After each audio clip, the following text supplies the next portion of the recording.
भक्ति मार्ग में तो जन्म जन्मांतर शास्त्र आदि सुनते सुनाते तमो प्रधान बन गए.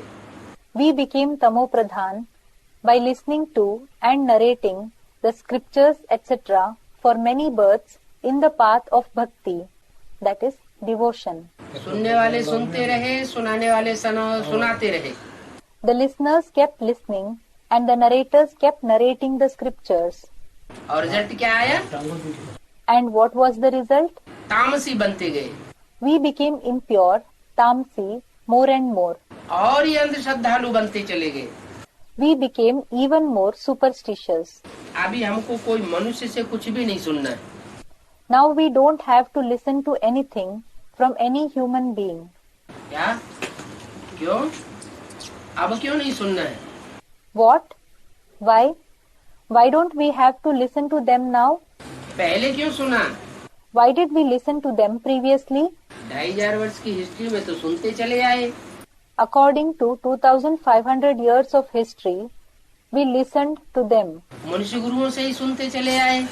We just listened to the human gurus. अब क्यों नहीं सुनना है? Then why should we not listen to them now? Someone said, the Father has arrived. अभी इसलिए नहीं सुनना है कि हमने सच्चाई को जान लिया है. We should not listen to them now because we have understood the truth. अभी तक हम अंधश्रद्धा से समझते रहे थे कि हो सकता है शास्त्रों के पढ़ने से, शास्त्रों के सुनने से, सुनाने से सद्गति होती है. Until now, due to the blind belief, we used to think that maybe by reading, listening to and narrating the scriptures, we would achieve the true liberation, Sadgati. और समझते थे कि लाखों वर्ष की सृष्टि होती है. And we used to think that the world was of 100,000s, that is lakhs of years. और समझते थे कि अनेक योनियों में मनुष्य आत्मा जन्म लेती है, फिर कहीं जाकर के एक मनुष्य का जन्म मिलता है. And we thought that the human soul was born in various species. After that, we were born as human once. उसमें भी अगर मुक्ति हुई न हुई तो फिर 84 का चक्र लगाना पड़ता है. And even in that birth, we may receive liberation, mukti, and if we didn't receive liberation, then we had to pass through the cycle of 84 lakh births once again. ऐसी उल्टी उल्टी बातें बुद्धि में बैठी हुई थी. Such wrong things were seated in our intellect. अभी तो सारा ज्ञान क्लियर हो गया. Now, the entire knowledge has become clear. क्या? कि भगवान सिर्फ 5000 वर्ष के सृष्टि चक्र में एक ही बार आकर के समझाते हैं. What? It has become clear that God comes and explains just once in the world cycle of 5,000 years. बार बार नहीं आते. He does not come again and again. हर युग में आने की उनको दरकार नहीं है. There is no need for him to come in every age. वो सिर्फ चतुर्युग के अंत में. He comes only at the end of the 4 ages. जो चौथा युग आता है, कलाहीन, सबसे गिरा हुआ युग, उसके अंत में आते हैं. He comes at the end of the 4th age, which is Kalahin, meaning devoid of celestial degrees, the age which is the most degraded. और आकर के इस शस्य रूपी पुराने मकान को नया बनाकर जाते हैं. And after coming, he transforms this old house-like world into a new one and then departs. कोई भी बाप होता है तो अपने बच्चों के लिए कोई नया मकान थोड़ा ही तोड़ देता है. There may be any father, he does not destroy the new house for his children. नया मकान तो सुखदायी होता है, उसे क्यों तोड़ेगा? In fact, the new house is joy-giving. Why will he destroy it? तो ये सृष्टि रूपी मकान भी जब 4 अवस्थाओं से पसार हो जाता है, जर्जरीभूत तमो प्रधान हो जाता है, तो वह बाप कलयुग के अंत में आकर के इसको सतो प्रधान सात्विक बनाता है. So, in the same way, when this house-like world passes through the 4 stages and becomes dilapidated and tamo pradhan, then that father comes at the end of the iron age and makes it sato pradhan and sattvic, that is pure. अब हम समझ गए हैं कि दुनिया में जितने भी मनुष्य गुरु हुए हैं, जो भी आत्माएं हैं, वो सब स्वार्थी हैं। Now we have understood that all the human gurus in the world, all the souls are selfish, swarthi. सबको अपना अपना रथ है, All have their own chariot, rath. और जिनको अपना रथ होता है, उस रथ में आसक्ति होती है, वो स्वार्थ के लिए ही सब कुछ करते हैं। And those who have their own chariot and have attachment to that chariot, they do everything only out of selfishness. भगवान बाप आकर के बताते हैं, मेरे को अपना रथ नहीं। God the Father comes and says, I do not have my own chariot. जब मेरे को अपना रथ ही नहीं है, तो मेरे अंदर स्वार्थ भी नहीं। Since I do not have my own chariot, there isn't any selfishness in me either. वो तो सदैव परमार्थी है, He is always paramarthi, altruistic. सदा शिव है। He is Sadashiv, always beneficial. Shiv मना सदा ही कल्याणकारी है। What does Shiv mean? Everyone said beneficial. He is always beneficial. वो जो कुछ बोलता है वो कल्याणकारी, Whatever he speaks is beneficial. जो देखता है कल्याणकारी, Whatever he sees is beneficial. जो सोचता है कल्याणकारी, वाइब्रेशन छोड़ता है कल्याणकारी। Whatever he thinks is beneficial, and the vibrations that he emits are beneficial. कर्मेंद्रियों से, कोई भी कर्मेंद्रियों से कर्म करता है कल्याणकारी। Through whichever karmendriya he performs action, it is beneficial. Karmendriya, parts of the body used to perform action. तो वो तो हर हालत में सदा ही कल्याणकारी है। So, he is forever beneficial in all aspects. और मनुष्य जो कुछ भी करते हैं देह भान में आकर के, वो सब अकल्याण ही हो जाता है। Whereas, as regards the human beings, whatever they do it with body consciousness. All that brings only harm. अब हमको स्पिरिचुअल रूहानी बाप से सुनना है। Now we should listen to the spiritual, that is, Ruhani Father. क्या हमने पक्का कर दिया है? What? We have made it firm. क्या पक्का कर दिया है? कि हमें स्पिरिचुअल रूहानी बाप से ही सुनना है। What have we made firm? That we should listen only to the spiritual Father. उसके लिए ये गारंटी है कि उसके मुख से डायरेक्ट कोई एक महावाक्य भी सुनेगा और भले चला जाए सुन करके, तो वो भी स्वर्ग में जरूर आ जाएगा। Regarding him, there is a guarantee that if someone listens to even a single Mahavakya, that is great sentence, directly through his mouth, and then he may go away after listening, he too will certainly go to heaven. इतनी उसके सुनाने की शक्ति है, powerful, He has so much power in his narration कि उसका एक सुना हुआ महावाक्य वो भी हमारे ऊपर इतना असर कर सकता है। It is so powerful that even one great sentence narrated through him can have so much influence on us. और मनुष्य गुरुओं से हम जन्म जन्मांतर सुनते चले आए। And when we listened to the human gurus for many births, बजाय स्वर्ग में जाने के और ही दुनिया नरक ही बनती चली गई। instead of going to heaven, the world continued to become even more hellish. तो हमने पक्का कर लिया है। Therefore, we have made it firm. क्या? कि हम एक से सुनेंगे। What? That we will listen to the one. अनेकों से सुना तो वो विविचारी ज्ञान हो जाता है। If we listen to many, then it becomes adulterated knowledge. क्या? ज्ञान भी कैसा हो जाता है? विविचारी। What? How does the knowledge also become? It becomes adulterated. लेकिन होता क्या है? But what happens? Basic knowledge में वहाँ ब्रह्मा कुमारी आश्रम में जाके देखो, गुरुओं से सुनते हैं या भगवान से डायरेक्ट सुनते हैं? go and observe in the basic knowledge, that is, the Brahma Kumari Ashram center. Do they listen to the gurus or do they listen to God directly? Someone said, they listen to the gurus. तो दुर्गति होगी या सदगति होगी? Then, will they degrade or attain Sadgati? सदगति होगी। तो दुर्गति ही होगी। Will they attain Sadgati?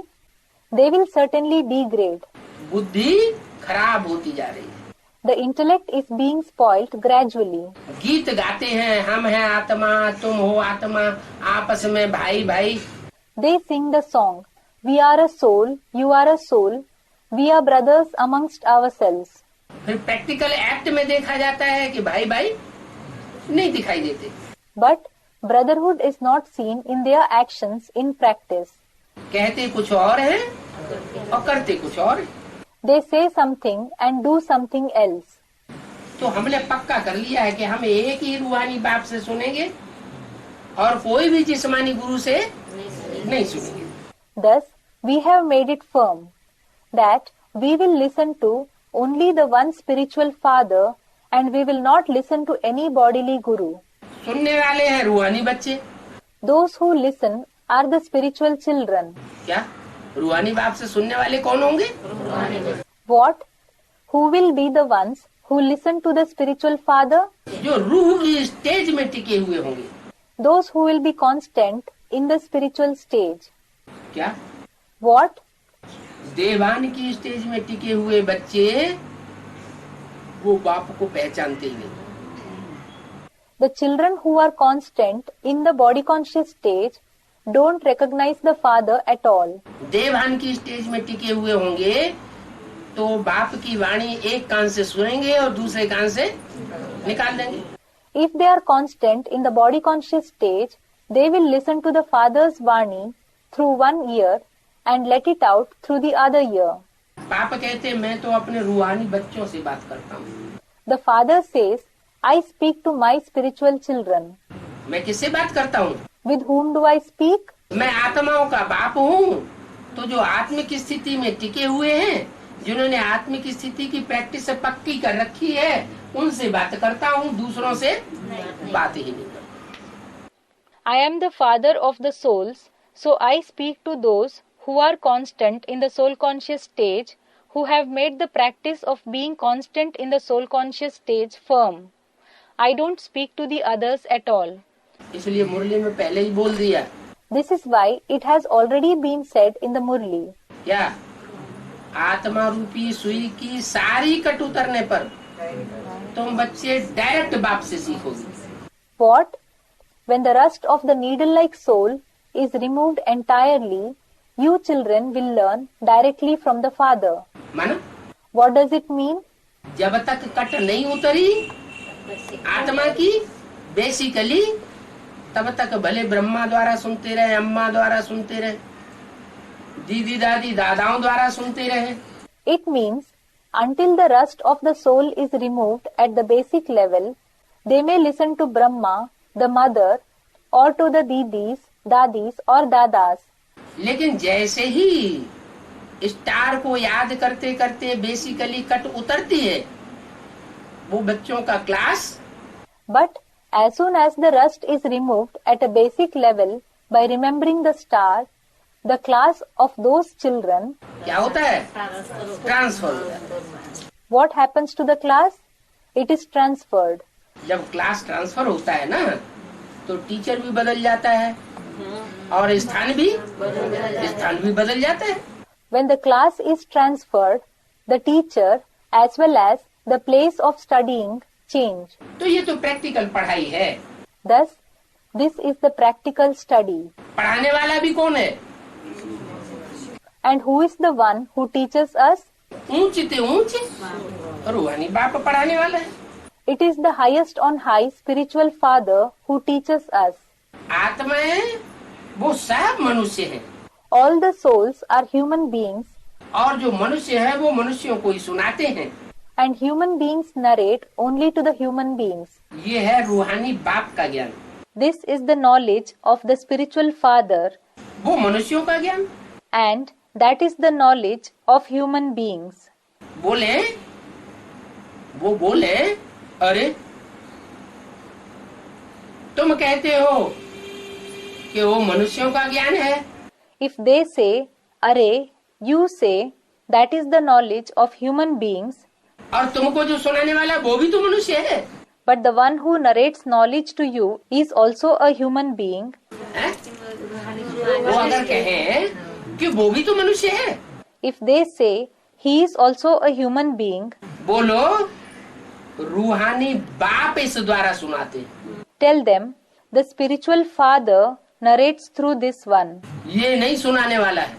This one is not the one who narrates the knowledge to us. क्या राम और कृष्ण की आत्माएं सुनाने वाली नहीं है? What? The souls of Ram and Krishna are not the ones who narrate the knowledge. उनके अंदर वो रूहानी बाप प्रवेश करता है और प्रवेश करके सुनाता है।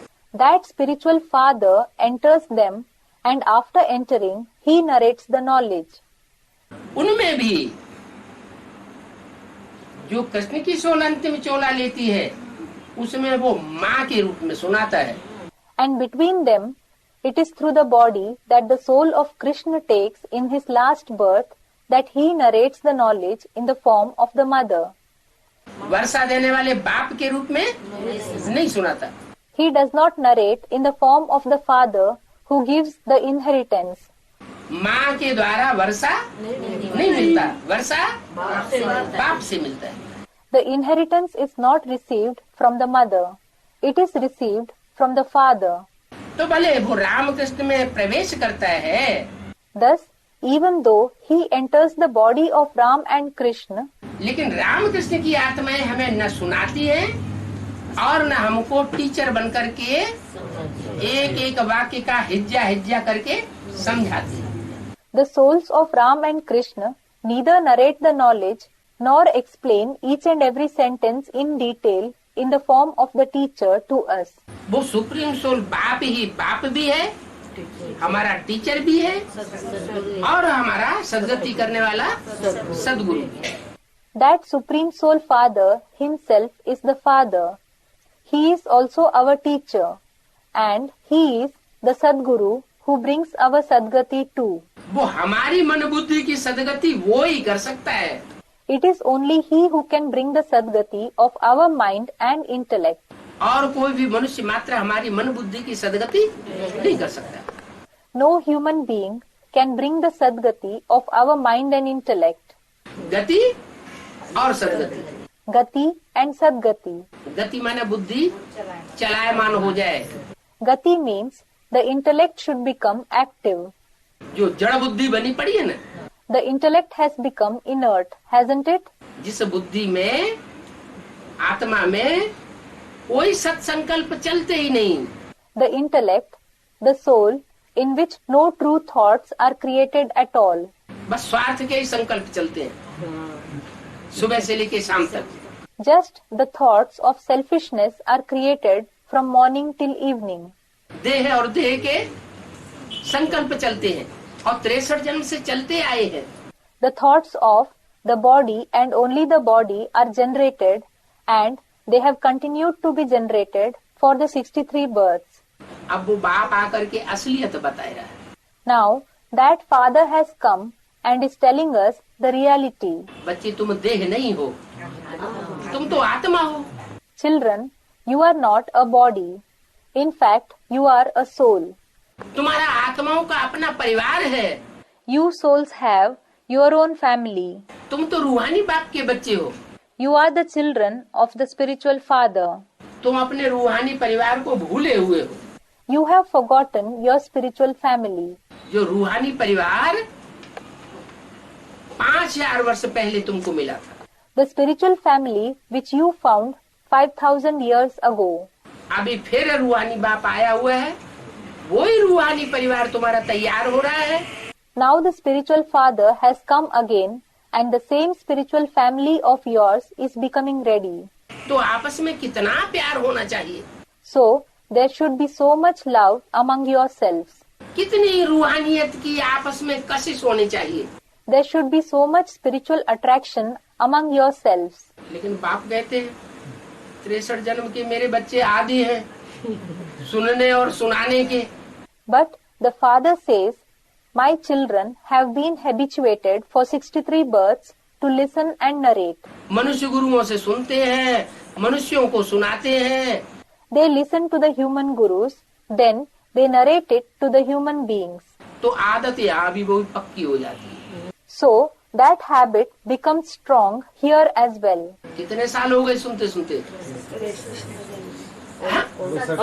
How many years have passed while listening?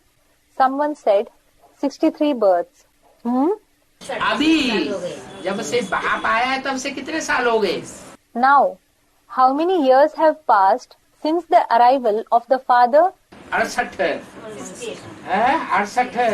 साल हो गए। और 68 साल में भी अभी हम किससे किससे सुनते रहते हैं?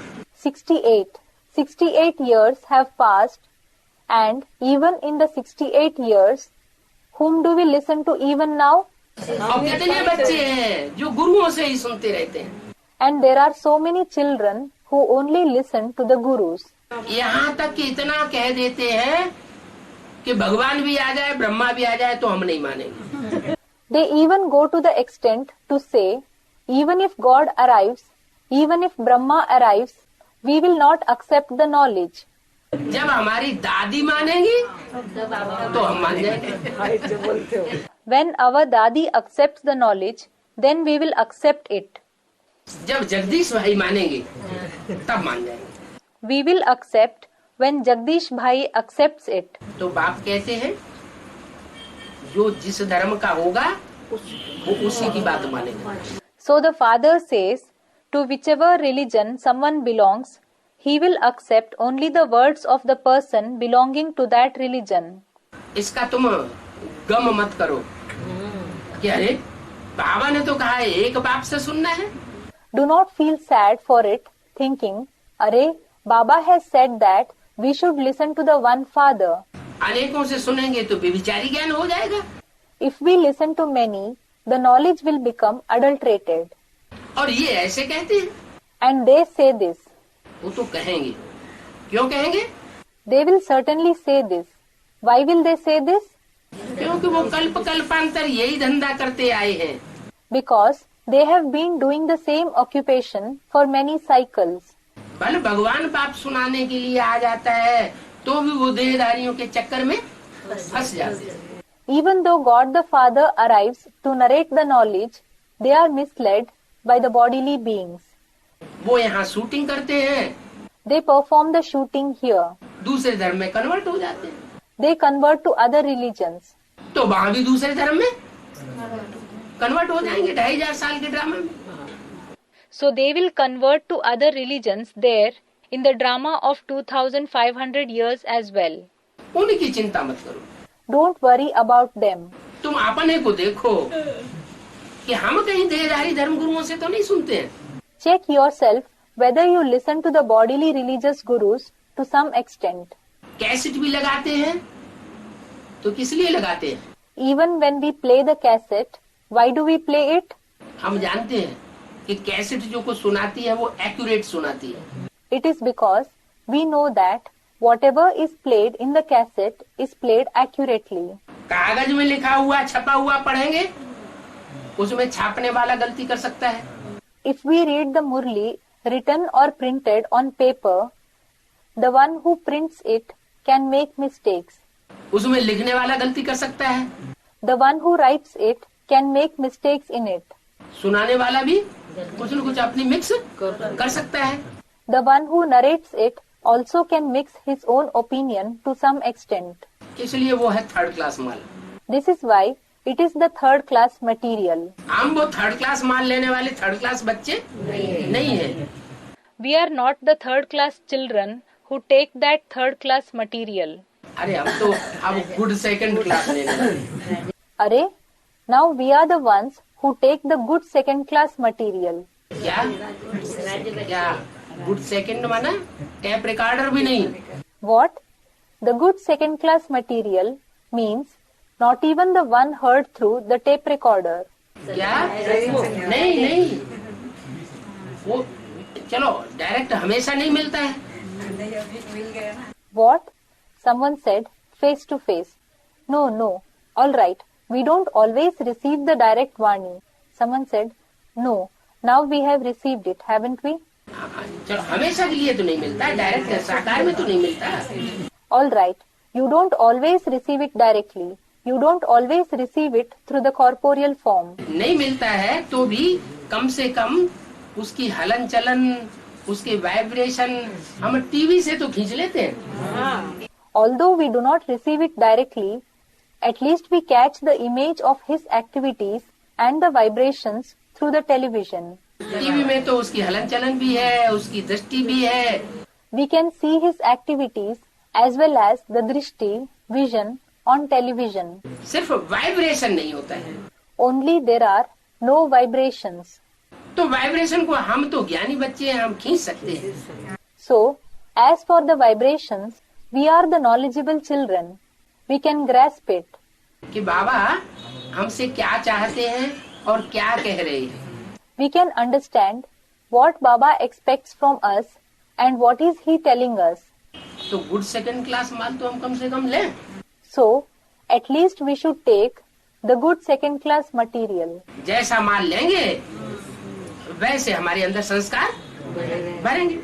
According to the type of material we take, the sanskars will be recorded in us. तो वो भले बोले, So, let them say. वो बोले ये भी तो मनुष्य है तुम्हारा बाबा. If they say, certainly your Baba is also a human being. तो कहो भले ये मनुष्य है लेकिन इसमें हमको ये मनुष्य नहीं सुनाता. Tell them, even though he is a human being, this human being does not narrate to us in this body. अगर ये मनुष्य सुनाता होता, ये रामकृष्ण की आत्माएं जो मनुष्य बनती हैं आखिरी जन्मों में आकर के, Had this human being been narrating the souls of Ram and Krishna who become human beings after coming in their last birth, सभी देवताएं आकर के आखिरी जन्मों में मनुष्य बनते हैं. all the deities become human beings in their last birth. मनुष्य बिगड़ता है तो राक्षस बन जाता है, सुधरता है तो देवता बन जाता है. If a human being is corrupted, he becomes a demon, and when he reforms, he becomes a deity. देवता से नीची कोटि में गिरते हैं तो मनुष्य बन जाते हैं. When he falls down in a category lower than that of the deities, he becomes a human being. बल मनुष्य है लेकिन इनमें रूहानी बाप हमको पढ़ाता है. Even though they, that is Ram and Krishna, are human beings, the spiritual father teaches us through these ones. वो रूहानी बाप पढ़ाता है जिसको अपना शरीर नहीं होता. That spiritual father who does not possess a body of his own teaches us. अगर उसको भी अपना शरीर हो, वो भी जन्म मरण के चक्र में आए, तो इस सृष्टि का उद्धार करने वाला कोई है नहीं. If he too has his own body, if he too comes in the cycle of birth and death, then there is no one to uplift this world. वो जिसमें प्रवेश करता है वो अगर उद्धार करने वाला होता, The one whom he enters, had he been the one who uplifts, सच्चाई का ज्ञान सुनाने वाला होता, had he been the one who narrates the true knowledge, तो 63 जन्मों में भी तो रामकृष्ण की आत्माएं थी कि नहीं थी. so were the souls of Ram and Krishna also present in the 63 births or not? Students, they were. वहाँ क्यों नहीं सुना लिया? Why didn't they narrate knowledge there? तो वो हमको सुनाने वाले नहीं है. So, they are not the ones who narrate the knowledge to us. हमको सुनाने वाला वो है जो इन स्थूल आंखों से दिखाई नहीं देता है. The one who narrates to us is the one who is not visible to these physical eyes. जैसे आत्मा इन आंखों से नहीं दिखाई देती है, वैसे आत्माओं का बाप परमात्मा भी इन आंखों से दिखाई नहीं. Just as the soul is not visible to these eyes, similarly, the Father of the souls, the Supreme Soul, is not visible to these eyes either. कोई कहे कि चलो दर्शन करें आए तुम्हारे गुरु जी के. If someone says, come on, let us go and have a glimpse of your Guruji, अरे तो हमारा गुरु जी तुम्हें इन आंखों से दिखाई नहीं देगा नहीं. tell them, Arey, our Guruji will not be visible to you through these physical eyes. इसके लिए तुम पहले 7 दिन का कोर्स करो। First, undergo the 7 days course for this. Basic course करो, फिर एडवांस कोर्स करो, फिर जाकर के 7 दिन की भट्ठी करो। First, undergo the basic course, then the advanced course, and then go and undergo the 7 days bhatti. तब तुम्हारी बुद्धि में बैठेगा। It is then that it will sit in your intellect. ये तो ज्ञान की बातें हैं। These are the topics of knowledge. बुद्धि योग से समझी जा सकती हैं। They can be understood through the connection of the intellect. इन आँखों से देखने के लिए ये नहीं है। These are not the things to see through these physical eyes. हम रूह सुनने वाली है। We spirits are the ones who first listen. हम रूह फिर शरीर द्वारा औरों को सुनाती है। We spirits narrate to others through the body afterwards. हम रूहानी स्टेज में रहने वाले रूह की स्टेज में रह करके दूसरों को सुनाते हैं। We are the ones who remain in the spiritual stage and we narrate to others being constant in the stage of the spirit, Ruh. अगर देवान की स्टेज में रह करके दूसरों को सुनाएंगे तो हमारे सुनाए हुए का उनके ऊपर असर पड़ने वाला नहीं। If we narrate to others while being in the body conscious stage, then whatever we narrate will not have any influence on them. ये है रूहानी ज्ञान। This is the spiritual knowledge. क्या रूहों का उद्धार करने वाला ज्ञान है। What? This is the knowledge that uplifts the spirits. ये जिस्मानी ज्ञान नहीं है। This is not the bodily knowledge. बाकी सब है भगत। All the others are devotees. बाप कहते हैं तुम अपन को मनुष्य व भगत मत समझो। The father says, do not consider yourselves to be a human being or a devotee. क्या अब तुमने ईश्वर का ज्ञान ले लिया? What? Now you have taken God's knowledge. ईश्वर आता है नर को नारायण जैसा देवता बनाने के लिए, नारी को लक्ष्मी जैसी देवी बनाने के लिए। God comes to make Nar, that is man, into a deity like Narayan, and Nari, that is woman, into a Devi, female deity like Lakshmi. तो अब तुमको मनुष्य अपन को नहीं समझना। So now you should not consider yourself to be a human being. क्या समझना है कि अब हम देवी देवता सनातन धर्म की भांति बनने वाले हैं। What should you think? You should think, now we are going to become the members of the Devi Devata Sanatan Dharma, that is the ancient deity religion. तो वो वही बन सकते हैं जो आत्म की स्थिति में स्थित होंगे। Only those who become constant in the soul conscious stage, देवान को त्याग दे। only those who renounce the body consciousness can become that. तो अपन को आत्मा समझो, बाप को याद करो। So consider yourself to be a soul and remember the Father. तुम आत्माएं भाई भाई हो। You souls are brothers among yourselves. क्या तुम्हारा रूहानी बाप है Shiv. What? Your spiritual father is Shiv. वो स्त्री या पुरुष नहीं है, He is neither female nor male. वो तो रूह है। He is just a spirit. और उसके बच्चे भी हम रूह रूहानी भाई भाई हैं। And we, his children, are also spirits. We are spiritual brothers amongst each other. इसमें चोले की बात नहीं है। There is no question of considering the body in this. गाया हुआ भी है, आत्मा परमात्मा अलग रहे बहुकाल। It is also praised, the soul and the supreme soul remained separate for a long period. जो गाया हुआ है वो किस समय का गायन है? The praise pertains to which time? ये संगम युग का गायन है। This is the praise of the confluence age. बहुकाल ये संगम युग में कब से? When does this long period start in the confluence age? सन 36 से यज्ञ चलता चला आया। The yajna has been continuing ever since the year 1936. और आत्मा और परमात्मा बाप अभी भी बच्चों से मिलकर के एक होने की अनुभूति नहीं कर पा रहे हैं। But the children are still not experiencing the stage of the soul meeting with the Supreme Soul Father and becoming one. हम आत्मा बन नहीं पा रहे हैं और आत्माओं के बाप सुप्रीम सोल बाप से मिलन मेला मनाए नहीं पा रहे हैं। We are not able to become a soul and celebrate the Milan Mela meeting fair with the Father of the souls, the Supreme Soul Father. हमारी ऐसी अव्यक्त स्टेज हो जाए। We should attain such an avyakt stage, that is subtle stage. कैसी अव्यक्त stage?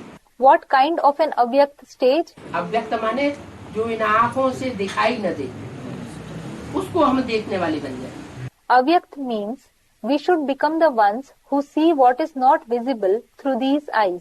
आत्मा इन आँखों से दिखाई नहीं देती। The soul is not visible through these eyes, supreme soul भी इन आँखों से दिखाई नहीं देता, and the Supreme Soul is not visible through these eyes either. लेकिन हमको दिखाई दे। But he should be visible to us. क्षणे क्षणे, घड़ी घड़ी हम उसको अपने नजदीक महसूस करते रहे। Every second, every moment, we should experience him close to us. उससे बातें करते रहे। We should keep talking to him. एक क्षण भी हमारा उससे अलग होने का महसूसियत न हो। We should not experience even a single moment of separation from him. तो आत्मा परमात्मा अलग रहे बहुकाल। सुंदर मेला कर दिया जब सदगुरु मिला दलाल। So, आत्मा परमात्मा अलग रहे बहुकाल, सुंदर मेला कर दिया जब सदगुरु मिला दलाल. Meaning, it, that is, the soul had a beautiful meeting with the Supreme Soul when it found the Sadguru as an intermediary. ऐसे तो बाप की प्रत्यक्षता वर्ष 76 से मनाया हुआ है। In fact, the year of the revelation of the Father was celebrated in the year 76. लेकिन मनाना अलग बात है। But celebrating is a different topic. क्या? मेला मनाना अलग बात है। What? To celebrate the Mela meeting fair is a different thing. और महसूस करना कि बाप हमको मिल गया, जो पाना था सो पा लिया। And to experience that we have found the Father, जो पाना था सो पा लिया. We have attained what was to be attained is a different thing.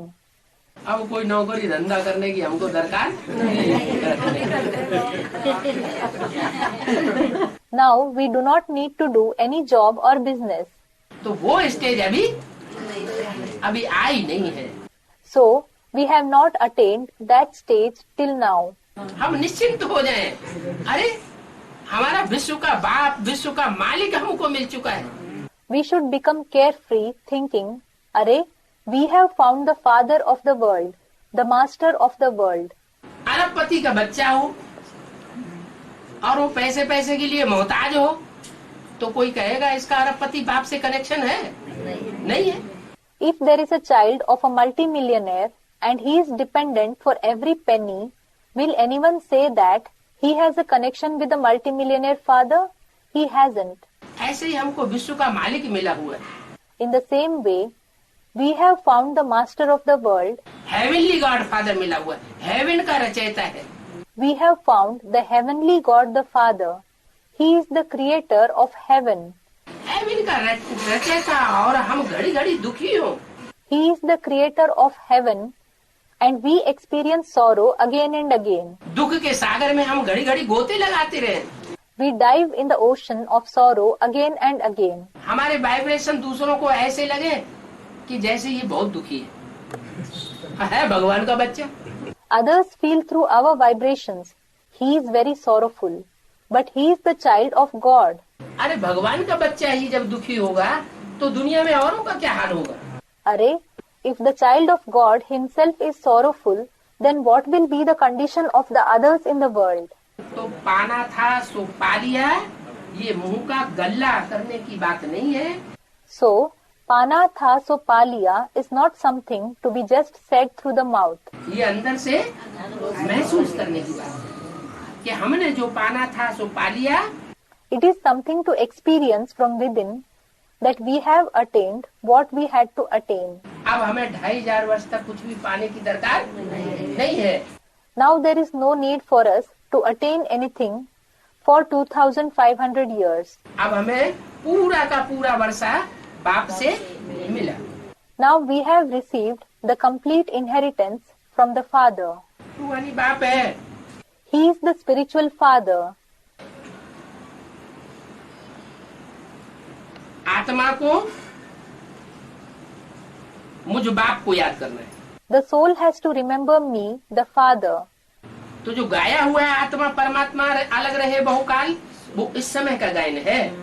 So, the saying Atma Paramatma alag rahe bahukal is the saying of this time. सन 36 से आया हुआ है, He has been here since the year 1936. लेकिन सदाकाल निश्चय बुद्धि हम रह पाते हैं कि निश्चय ऊपर नीचे होता रहता है। But are we able to remain the ones with the faithful intellect forever, or does the faith go up and down? माया डामाडोल करती रहती है, देहभान में ले आती है। Does Maya shake you? Does she bring you in body consciousness? आत्म की स्थिति भुला देती है। Does she make you forget the soul conscious stage? Someone said she makes us forget. भुलाती है तो काम क्रोध लोभ मोह अहंकार में डूब जाते हैं। When she makes you forget the soul conscious stage, you immerse in lust, anger, greed, attachment and ego. तो जब डूब जाते हैं तो क्या कहें? So, when you immerse in them, what will be said? Ravan के बच्चे बन गए या राम के बच्चे? Did you become the children of Ravan, or are you the children of Ram? Ravan के बच्चे बन गए। अभी तक भी ये हाल है। You became the children of Ravan. This has been the condition even until now. इसलिए गाया हुआ है आत्मा परमात्मा अलग रहे बहुकाल, और सुंदर मेला कर दिया जब सदगुरु में। This is why it is praised, आत्मा परमात्मा अलग रहे बहुकाल, और सुंदर मेला कर दिया जब सदगुरु मिला दलाल. ये नहीं कहा टीचर मिला दलाल, It wasn't said that we have found the teacher as the intermediary. Teacher मिला दलाल. ये नहीं कहा बाप मिला दलाल, It wasn't said we have found the father as an intermediary. बाप मिला दलाल. बाप टीचर और सदगुरु। The father, the teacher and the Sadguru. Last रूप कौन सा है? Which is the last form? Everyone said Sadguru. सदगुरु का लास्ट रूप है। The last form is of the Sadguru. अभी भी प्यार में पल रहे हैं ना। We are still being sustained with affection, aren't we? पहले माँ के प्यार में पले, Initially, we were sustained by the love of the mother. दादा ला लेखराज के रूप में जो माँ का पार्ट बजाया गया उसमें पले। We were sustained by the form of the mother, which was played through Dada Lekhraj. अभी भी बाप के प्यार का हाथ बच्चों के ऊपर चल रहा है। Still now, the hand of the father's affection is passing over the children. तो प्यार में ही पल रहे हैं, So, this is with affection that we are being sustained. इसलिए अलबेले हैं। This is why we are careless. सदगुरु जो है वो किसी के नाज नखरे देखने वाला नहीं है। The Sadguru is the one who will not put up with the airs and graces of anyone. इसलिए अभी तक ये कहा जा रहा है भक्ति मार्ग में कि आत्मा परमात्मा अलग रहे बहुकाल, सुंदर मेला कर दिया। This is why it is still being said in the path of bhakti, Atma Paramatma alag rahe bahukal, sundar mela kar diya. अभी वो मेला सदा काल का महसूस नहीं हो रहा है। Now you are not experiencing that mela forever. कौन सा मेला? Which type of mela? कि गोप गोपियों से वो अतीन्द्रिय सुख पूछो। For which it is said, ask the gops and gopis, that is, cowherds and the herd girls, about that super sensuous joy. क्या? वो सुख गोप गोपियों से पूछो। What? Ask the gops and gopis about that happiness. इतने हम गुप्त पुरुषार्थी बन जाएं कि हमारा वो गुप्त पुरुषार्थ हमारी जो रूहानी फैमिली के लोग हैं वो ही उसको समझ सके। We should become such a secret purusharthi, meaning those who make spiritual effort, so that our secret purusharth can be understood only by our spiritual family members. हमारा ऐसा गुप्त संबंध बन जाए बाप के साथ। Such a secret relationship of ours should be formed with the Father. तो हमको और कोई भी मनुष्य मात्र से अब सुनना ही नहीं है। So, now we do not have to listen to any human being at all. कोई सवाल पूछे, बोलो हमारा शास्त्रों का ज्ञान है ही नहीं। If anyone asks you any question, tell them, our knowledge is not at all the knowledge of the scriptures. तुम शास्त्रों की बातें हमसे पूछते हो, हमारा ज्ञान ही शास्त्रों का नहीं है। You ask us questions regarding the scriptures. Our knowledge itself is not based on the scriptures. किसका है? हमारा ज्ञान तो रूहानी बाप का है। Whose knowledge is it? Our knowledge is the knowledge of the spiritual father. हम उनको फिलॉसफी कहते हैं। We call that philosophy. शास्त्रों के ज्ञान को हम फिलॉसफी कहते हैं।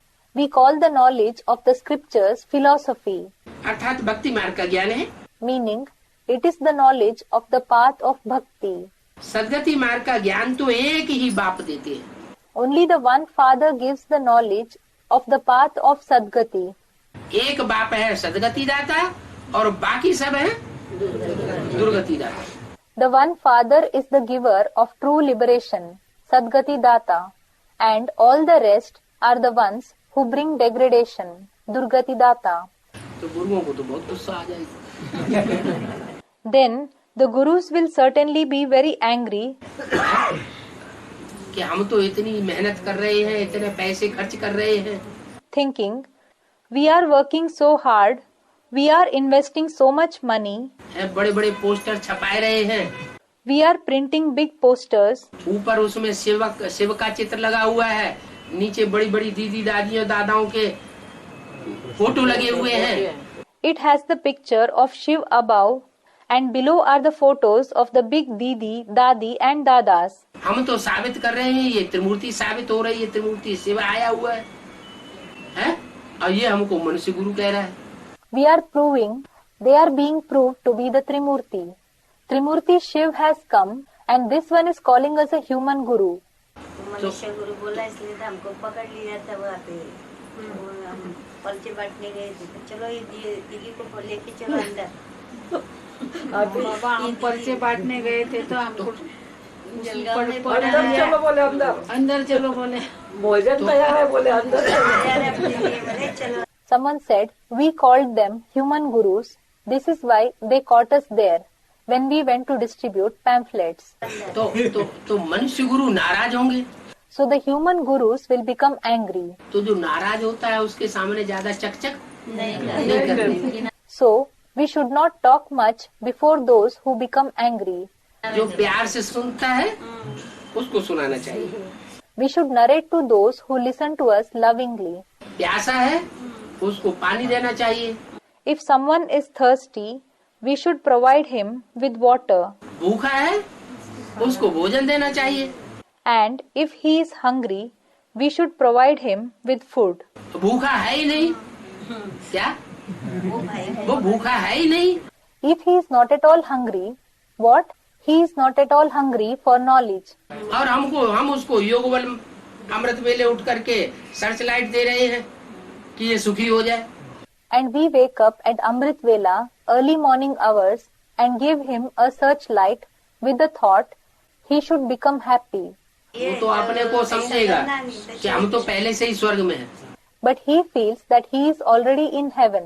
तो जो अपने को पहले से ही स्वर्ग में मान रहे हैं उनको ध्यान देने की क्या जरूरत है? So, the ones who consider themselves to be already in heaven, what is the need to give the donation of yoga to them? सदगति मार्ग का ज्ञान तो एक बाप ही देते हैं। Only the one Father gives the knowledge of the path of Sadgati. सर्व का सदगति दाता एक राम गाया हुआ है। One Ram is praised to be the giver of true liberation to all. क्या कहीं भी मुरली में नहीं बोला सर्व का सदगति दाता Krishna? What? It is not said anywhere in the Murli. The giver of true liberation to all is Krishna. सर्व का सदगति दाता Saraswati. The giver of true liberation to all is Saraswati. सर्व की सदगति दाता Lakshmi. The giver of true liberation to all is Lakshmi. सर्व का सदगति दाता Brahma. Or the giver of true liberation to all is Brahma. कहीं बोला? नहीं बोला। क्या बोला? सर्व का सदगति दाता Ram. Is it said anywhere? It isn't. What has been said? The giver of true liberation to all is Ram. ये गाया हुआ है तो गायन किस समय का है? This is praised. So it is the praise of which time? ये संगम युग का गायन है। It is the praise of the confluence age. वो सर्व का सदगति दाता राम बाप इस संसार में अपने को बाद में प्रत्यक्ष करता है। That Father Ram, who is the giver of true liberation to all, reveals himself later to this world. पहले बच्चों की प्रत्यक्षता, बाद में बाप की प्रत्यक्षता। First, there is the revelation of the children, and later there is the revelation of the Father. बाकी मनुष्यों के ज्ञान दुर्गति के लिए, As for the rest, the knowledge of human beings is for degradation. एक रूहानी बाप ही सदगति करते हैं। Only the one spiritual Father brings true liberation. सतयुग में तो न ज्ञान होता है न भक्ति होती है। There is neither knowledge nor bhakti in the golden age. क्या वहाँ रावण ही नहीं होता? What? Ravan does not exist there at all. Ravan से भक्ति आती है Bhakti comes through Ravan. और वहाँ राम का स्पेशल ज्ञान भी नहीं होता। And there isn't the special knowledge of Ram there either. क्यों? Why? क्योंकि राम की भी ग्लानि की है शास्त्रों में, कृष्ण की भी ग्लानि की है शास्त्रों में। Because Ram as well as Krishna are defamed in the scriptures. Vishnu की भी ग्लानि की है शास्त्रों में, शंकर की भी ग्लानि की है शास्त्रों में। Vishnu as well as Shankar are defamed in the scriptures. सिर्फ एक ही देवता है, एक ही नाम है जिसकी शास्त्रों में ग्लानि, Narayan. There is only one deity, there is only one name whose defamation in the scriptures, students, is not present. He is Narayan. Someone said Satya Lakshmi Narayan, that is true Lakshmi Narayan. Lakshmi को भी सत्य लक्ष्मी नहीं कहा जाता। Even Lakshmi is not called Satya Lakshmi. सिर्फ सत्यनारायण की कथा गाई हुई है। Only the story of Satya Narayan is sung. सत्य लक्ष्मी की कथा नहीं गाई हुई है। The story of Satya Lakshmi is not sung. तो हम जानते हैं कि एक ही दुनिया में सत्य है So it is we who know that only the one is true in the world. और वही सच्चखंड स्थापन करता है। And he himself establishes the land of truth, Sachkhand. तो जो सच्चखंड स्थापन करने वाला है वो सतयुग में नारायण बन करके आता है। So the one who establishes the land of truth comes in the form of Narayan in the golden age. क्या वो रावण को मारने वाला राम के रूप में नहीं होता है। What? He is not in the form of Ram who kills Ravan. तो तुम बच्चों को कोई से भी डिबेट आदि नहीं करनी है। So you children should not indulge in a debate and so on with anyone. क्या वाद विवाद नहीं करना है। What? You should not argue with anyone. Hear no evil. Hear no evil. वो जो कुछ सुनावेंगे भक्ति की दुर्गति के ही अक्षर निकालेंगे। Whatever they narrate, they will narrate only the words of bhakti, of degradation. जन्म जन्मांतर तो सुनते आए हो, You have been listening to them for many births. अब तो समझ लिया ना कि वही भक्ति की बातें हम जन्म जन्मांतर सुनते आए। Now you have understood, haven't you, that we listened to the same topics of bhakti for many births. Result क्या हुआ? दुर्गति। What was the result? Degradation. भक्ति मार्ग माना दुर्गति मार्ग, The path of bhakti means the path of degradation. ज्ञान मार्ग माना सदगति मार्ग। The path of knowledge means the path of sadgati. क्यों? ज्ञान आता है एक सच्चे के द्वारा Why? The knowledge comes through the one who is true. और भक्ति आती है 10 सिर वाले रावण के द्वारा, अनेक गुरुओं के द्वारा। Whereas bhakti comes through the 10-headed Ravan, through many gurus. तो अनेक गुरु जो अनेक प्रकार का ज्ञान देते हैं, मत मतांतर फैलाते हैं, So many gurus give several types of knowledge, spread different opinions. उस मत मतांतर से लड़ाई झगड़ा बढ़ेगा या घटेगा? Will fights and quarrels increase through those different opinions or will it decrease? लड़ाई झगड़ा बढ़ेगा। The fights and quarrels will increase. एक बाप आते हैं वो सब मत मतांतर का खलासा कराए देते हैं। The one father comes and brings an end to all the different opinions. सब धर्मों का विनाश। He destroys all the religions. दुनिया में जितनी भी अनेक प्रकार की मनुष्य गुरुओं के द्वारा फैलाई हुई धारणाएं हैं, उन धारणाओं को खलास कर देते हैं। He destroys all the various types of dharanas, meaning faith or ethics, that are spread all over the world by the human gurus. और एक सत धारणा रह जाती है। And only one true dharana, Sat Dharana, remains. क्या? एक ही सच्ची धारणा रह जाती है। What? Only one true dharana remains. पवित्रता से दुनिया का कल्याण होना। The world benefit is to be brought about through purity. विविचार से दुनिया का अकल्याण और अव्यभिचार से दुनिया का कल्याण।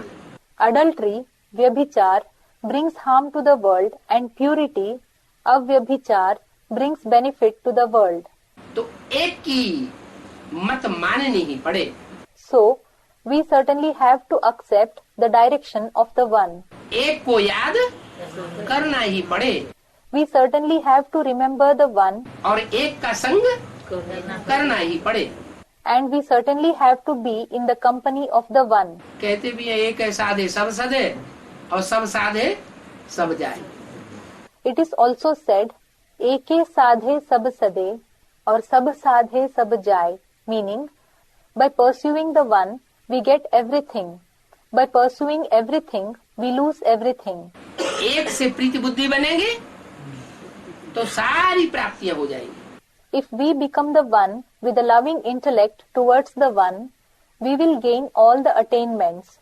एक भी कोई ऐसा लल्लू चप्पू नहीं Even that one is not just any flatterer, lallu chappo. हमने बुद्धि से समझ लिया है ऊंचे ऊंचे एक शिव बाबा।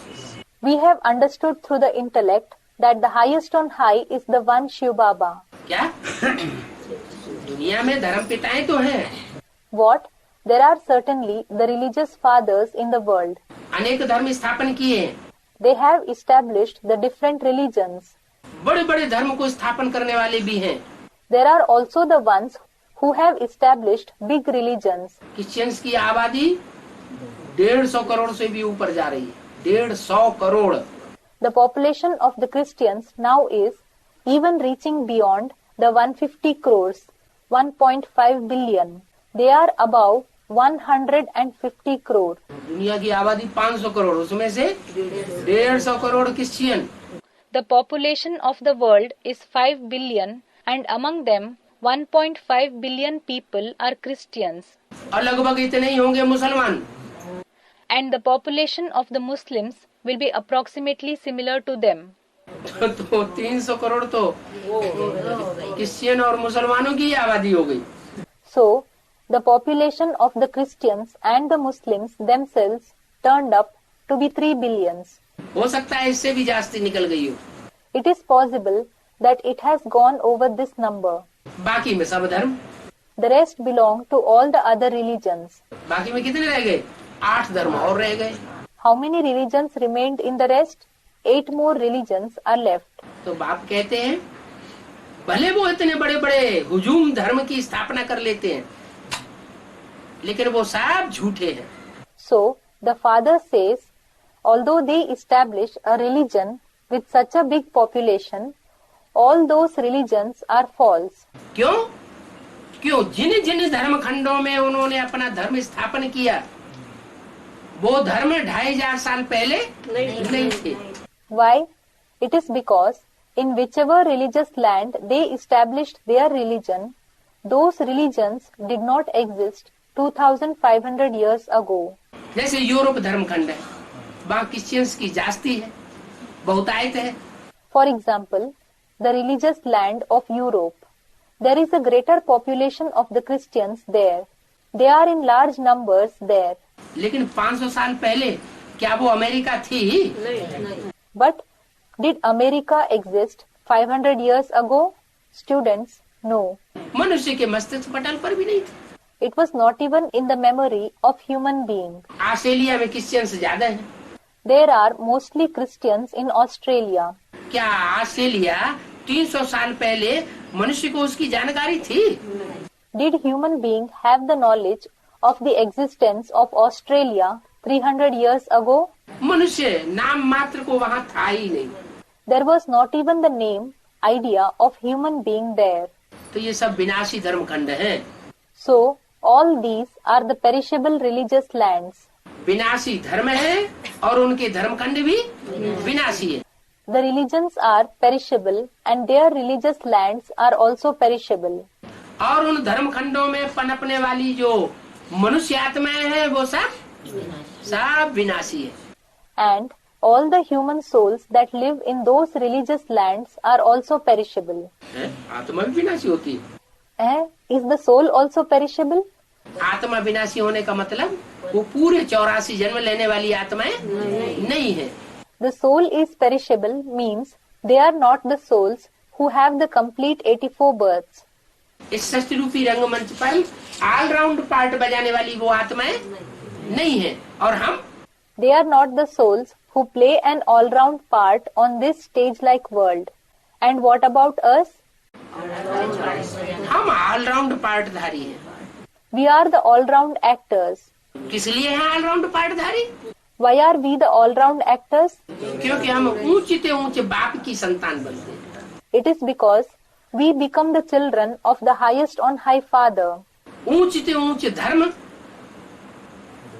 बाप आकर के स्थापन करते हैं। The Father comes and establishes the highest on high religion. कौन सा धर्म है? Which religion is it? Someone said, Adi Sanatan Devi Devta Dharma, the ancient deity religion.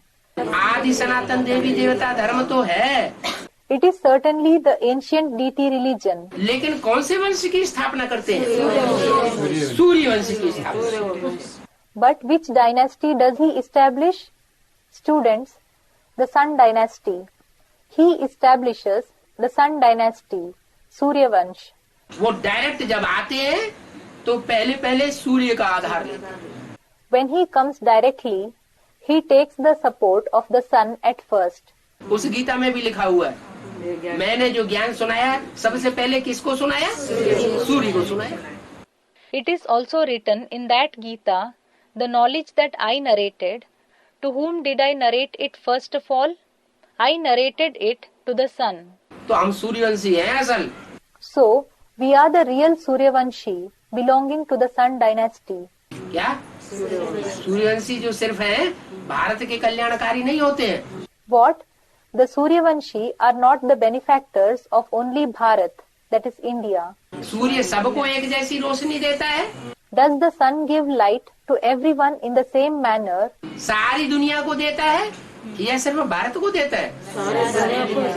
Does it give light to the entire world or does it give light only to Bharat? Students, to the entire world. हम सारी दुनिया के कल्याणकारी हैं। We are the benefactors of the entire world. हम विश्व कल्याणकारी बाप के बच्चे हैं। We are the children of the world benefactor Father. हमारा बाप विश्वनाथ कहलाता है। Our Father is called Vishwanath, Master of the world. क्या? विश्वनाथ शंकर कहलाते, राधा कृष्ण उन्हीं से आते। What?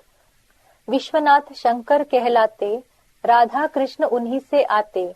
Shankar is called Vishwanath and Radha Krishna are born from him. किससे आते? From whom are they born? जो दुनिया का सबसे जास्ती पावरफुल है, योग बल वाला है। The one who is the most powerful in the world, the one who has the power of remembrance, Yog Bal. उस योग बल वाले से ही सृष्टि की पहली पैदाइश होती है। The first progeny of the world is born from that very one with Yog Bal. Radha Krishna का जन्म उनसे होता है, फिर number 1। Radha Krishna are born from him. Then the others are born number wise, that is afterwards according to their number. तो बताया वो सब है शास्त्रों का ज्ञान। So it was said, all that is the knowledge of the scriptures. बाप कहते हैं ज्ञान की अथॉरिटी, ज्ञान सागर मैं हूँ। The Father says, I am the one with the authority of knowledge, the ocean of knowledge. क्या? वो शास्त्रों की अथॉरिटी है। What? They are the ones with the authority of the scriptures. कौन? धर्म गुरु। Who? The religious gurus. वो कहेंगे मुरली में ऐसा बताया, मुरली में ऐसा कहता है, मुरली में ऐसा बताया। They will say, this is said in the Murli, that is said in the Murli, and this is said in the Murli. अरे मुरली में जो कुछ बताया है उसके गुह्यार्थ को समझते हो? Arey, do you understand the deep meaning of whatever is said in the Murli? गुह्यार्थ को तो समझते नहीं। They certainly do not understand its deep meaning. या तो कहते हमसे ज्यादा जनेबाजी मत करो, क्लास के बाद पूछना, और क्लास के बाद गायब हो जाते। Or else they say, don't argue with us more. Whatever you have to ask, ask after the class. And they vanish after the class. बाप तो कहते हैं मैं ज्ञान की अथॉरिटी हूँ। The father says, I am the one with the authority of the knowledge. सरेआम मैदान पूरी पब्लिक के बीच में सब प्रश्नों का जवाब देता हूँ। I give the answers to all questions openly in front of the entire public. हाँ, कोई कोई बातें ऐसी होती हैं जो कुछ समय के लिए छुपाई जाती है। Yes, there are some topics which are hidden for some time. सब बातें अभी पढ़ा दूं तो आगे चल करके क्या पढ़ाऊंगा?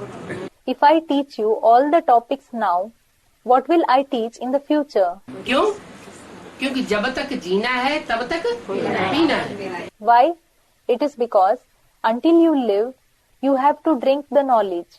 बच्चे जब तक देहभान में जी रहे हैं तब तक उनको पढ़ाई तो पढ़ानी पड़ेगी। As long as the children are living in body consciousness, they will certainly have to be taught the knowledge. तो पढ़ाई के भी ग्रेड्स हैं।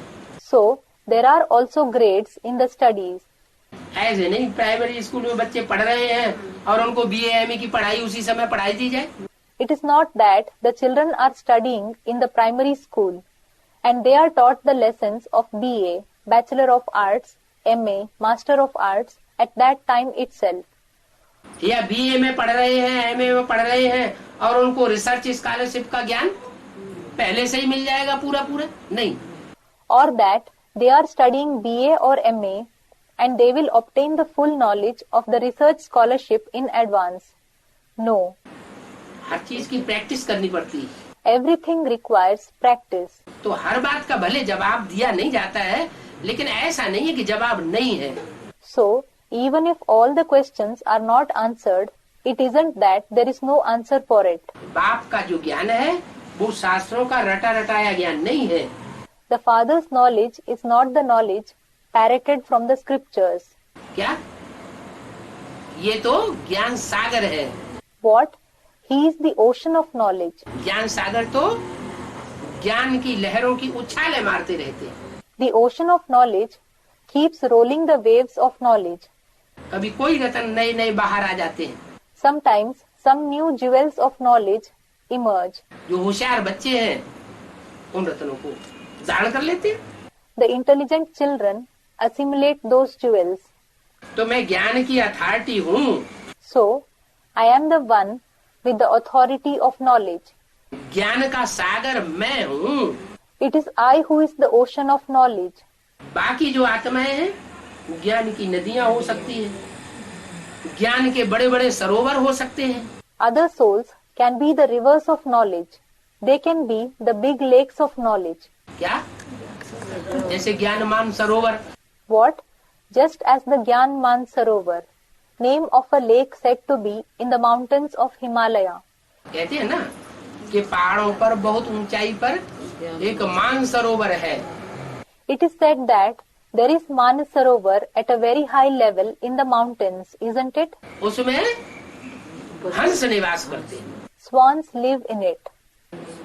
तो मान सरोवर कौन हुआ है?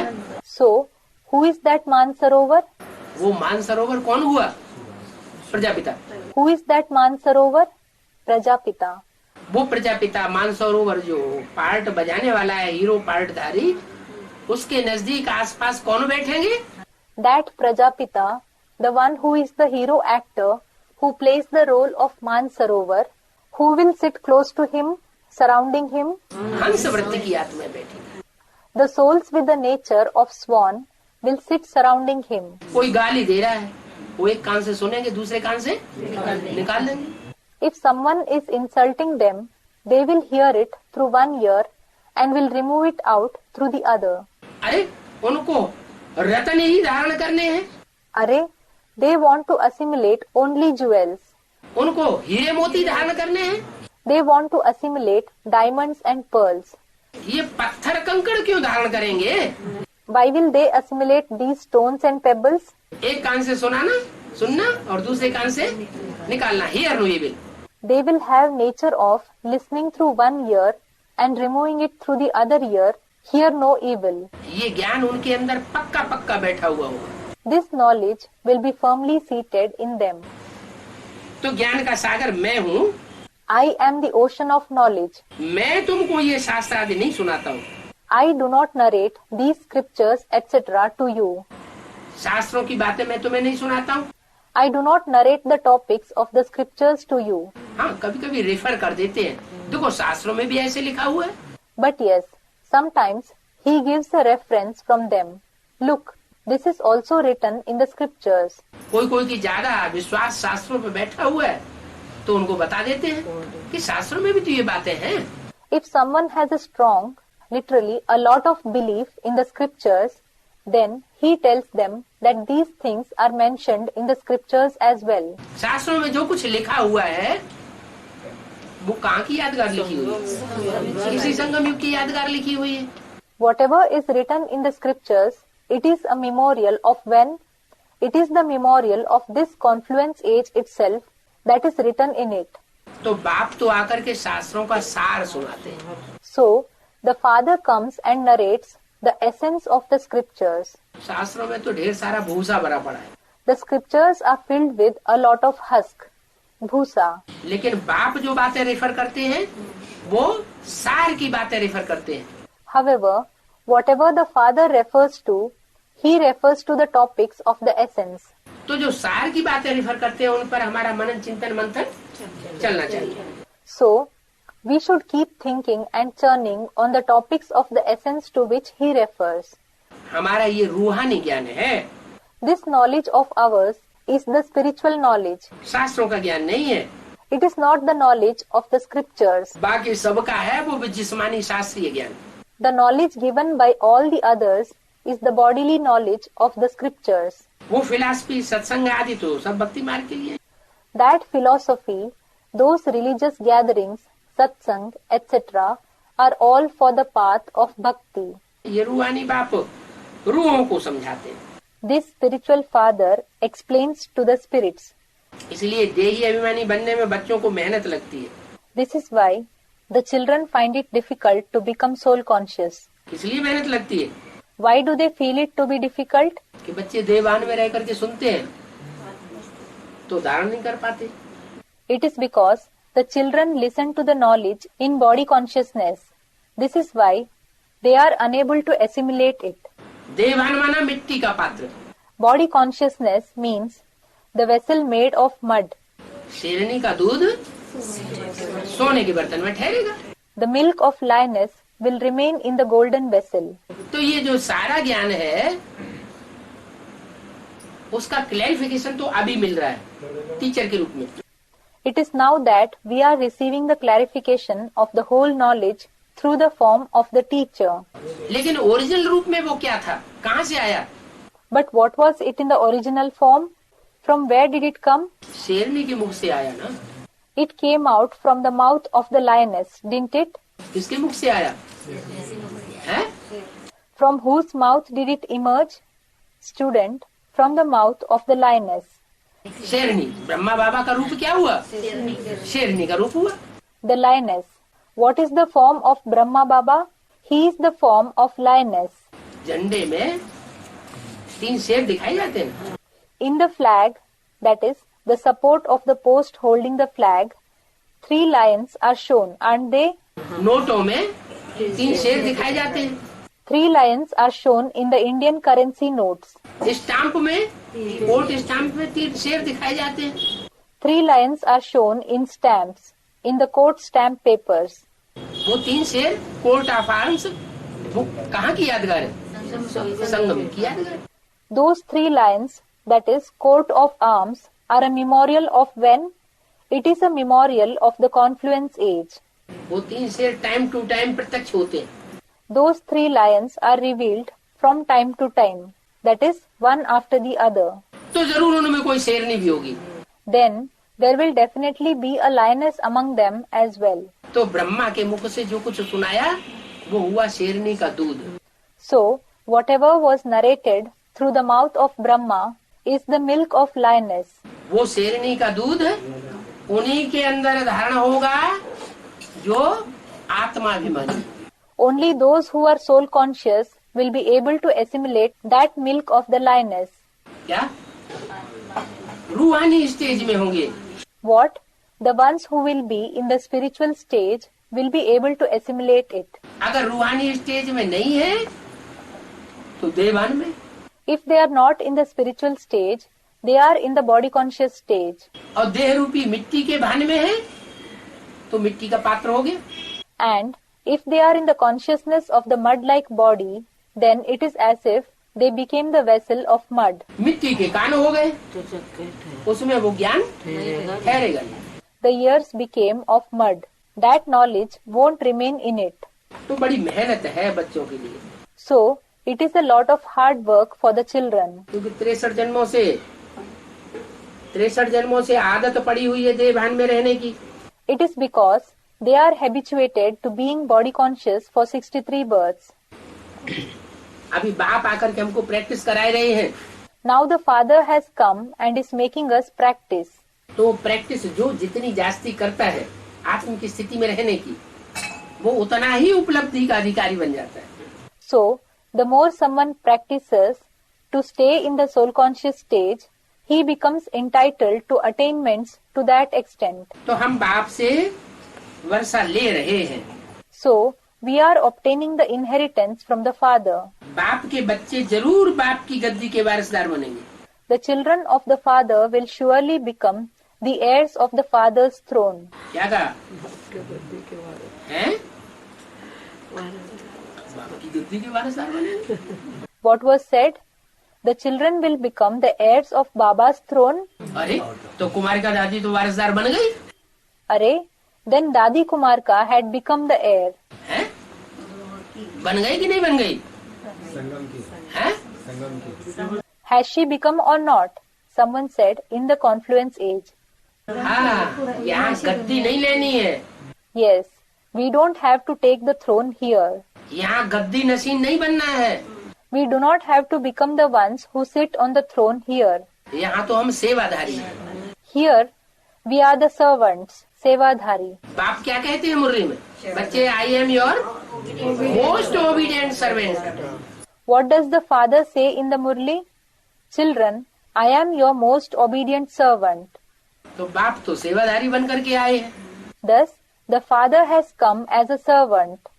कहते भी है सबते सेवक धर्म कठोरा। It is also said, Sabte Sevak Dharma Kathora, meaning, the duty of the servant is the toughest of all. जो घर में नौकर चाकर होता है ना, वो उसका बहुत कठिन काम होता है, अगर सच्चा नौकर बन करके रहे तो। The job of the servant in the house is a very tough job if he remains a true servant. क्या उनकी बातें भी सुने उल्टी सीधी और उनकी सेवा भी करे? What? He has to hear insults from him, that is the master, and yet he has to serve him. क्या तो सेवाधारी का कर्म कोई साधारण कर्म नहीं है। What? So, the work of a servant is not an ordinary one. बाप हमारा रूहानी सेवाधारी बन करके आया हुआ है, तो हम भी बाप के बच्चे क्या हैं? Our Father himself has come as the spiritual servant, then what are we too, the children of the Father? सेवाधारी, हम गद्दी नशीन नहीं है। We are servants. We are not the ones who sit on the throne. यहाँ की गद्दी नहीं लेनी है। We don't have to take the throne here. तो बुद्धू लोगों की बुद्धि में ये बैठ जाता है, यहीं हम गद्दी नशीन बन जाए। Otherwise, it sits in the intellect of the unintelligent ones that they should become the ones who sit on the throne here itself. तो जो यहाँ गद्दी नशीन बन जाते हैं वो फिर मुसलमान बन जाते हैं। So those who become the ones who sit on the throne here, they become Muslims. Aurangzeb ने क्या किया? What did Aurangzeb do? Aurangzeb, a Mughal ruler, son of Emperor Shah Jahan. बाप की गद्दी जबरदस्ती छीन ली, He seized his father's throne forcefully बाप को jail में डाल दिया। and threw his father in the jail. तो यहाँ भी बाप को क्या करते हैं, जेल में डाल देते हैं। So here also, what do they do with the father? They put him into the jail. बाप को जेल में डाल देते हैं और खुद राजाई के हकदार बने रहते हैं। कहीं बाहर न निकल आए तो हमको हमारी गद्दी छीन लेगा। They put the father in the jail and themselves remain as the holders of the kingship, thinking, if he, that is the father, comes out of the jail, he will snatch our throne. Lakshmi Narayan भी देहधारी। Lakshmi Narayan are also bodily beings. क्या कहा? What was said? Lakshmi Narayan भी देहधारी। Lakshmi Narayan are also bodily beings. उनके बच्चे वो जिस्मानी माँ बाप से वर्षा लेंगे। Their children will receive the inheritance from the physical parents. क्या रूहानी बाप से वर्षा नहीं लेंगे? लक्ष्मी नारायण के बच्चे किससे वर्षा लेंगे? What? They will not receive the inheritance from the spiritual father. From whom will the children of Lakshmi Narayan receive their inheritance? रूहानी बाप से वर्षा लेंगे या अपने जिस्मानी बाप से वर्षा लेंगे? Will they receive it from the spiritual father or from their physical father? Someone said, from their physical father. जिस्मानी बाप से वर्षा लेंगे ना। They will receive it from their physical father, won't they? और हम And what about us? हम कोई जिस्मानी बाप से वर्षा नहीं लेते हैं। We do not receive the inheritance from any physical father. हम रूहानी बाप से रूहानी वर्षा ले रहे हैं। We are receiving the spiritual inheritance from the spiritual father. यहाँ तो वो बात ही नहीं है लक्ष्मी नारायण वाली। In fact, here it is not the case like that of Lakshmi Narayan at all. वो मनुष्य मनुष्य से वर्षा पाते हैं। Those human beings receive the inheritance from other human beings. और तुम रूहानी बाप से वर्षा पाते हो। And you receive the inheritance from the spiritual father. यहाँ तो बातें ही सारी न्यारी है। Here, all the topics are unique. सतयुग में भी जिस्मानी बात हो जाती है। In the golden age also, it is a physical thing. यहाँ है रूहानी बात। Here, it is spiritual. वहाँ ऐसे नहीं कहेंगे रूहानी बाप से वर्षा मिलता है। It won't be said there that we receive the inheritance from the spiritual father. क्या? What? लक्ष्मी नारायण के जो बच्चे होंगे वो ये नहीं कह सकते कि हम रूहानी बाप से वर्षा लेते हैं। The children of Lakshmi Narayan cannot say that they take the inheritance from the spiritual father. वो भी जिस्मानी बाप से वर्षा लेते हैं। They also take the inheritance from the physical father. और हम इस समय रूहानी बाप से वर्षा लेते हैं। And what about us?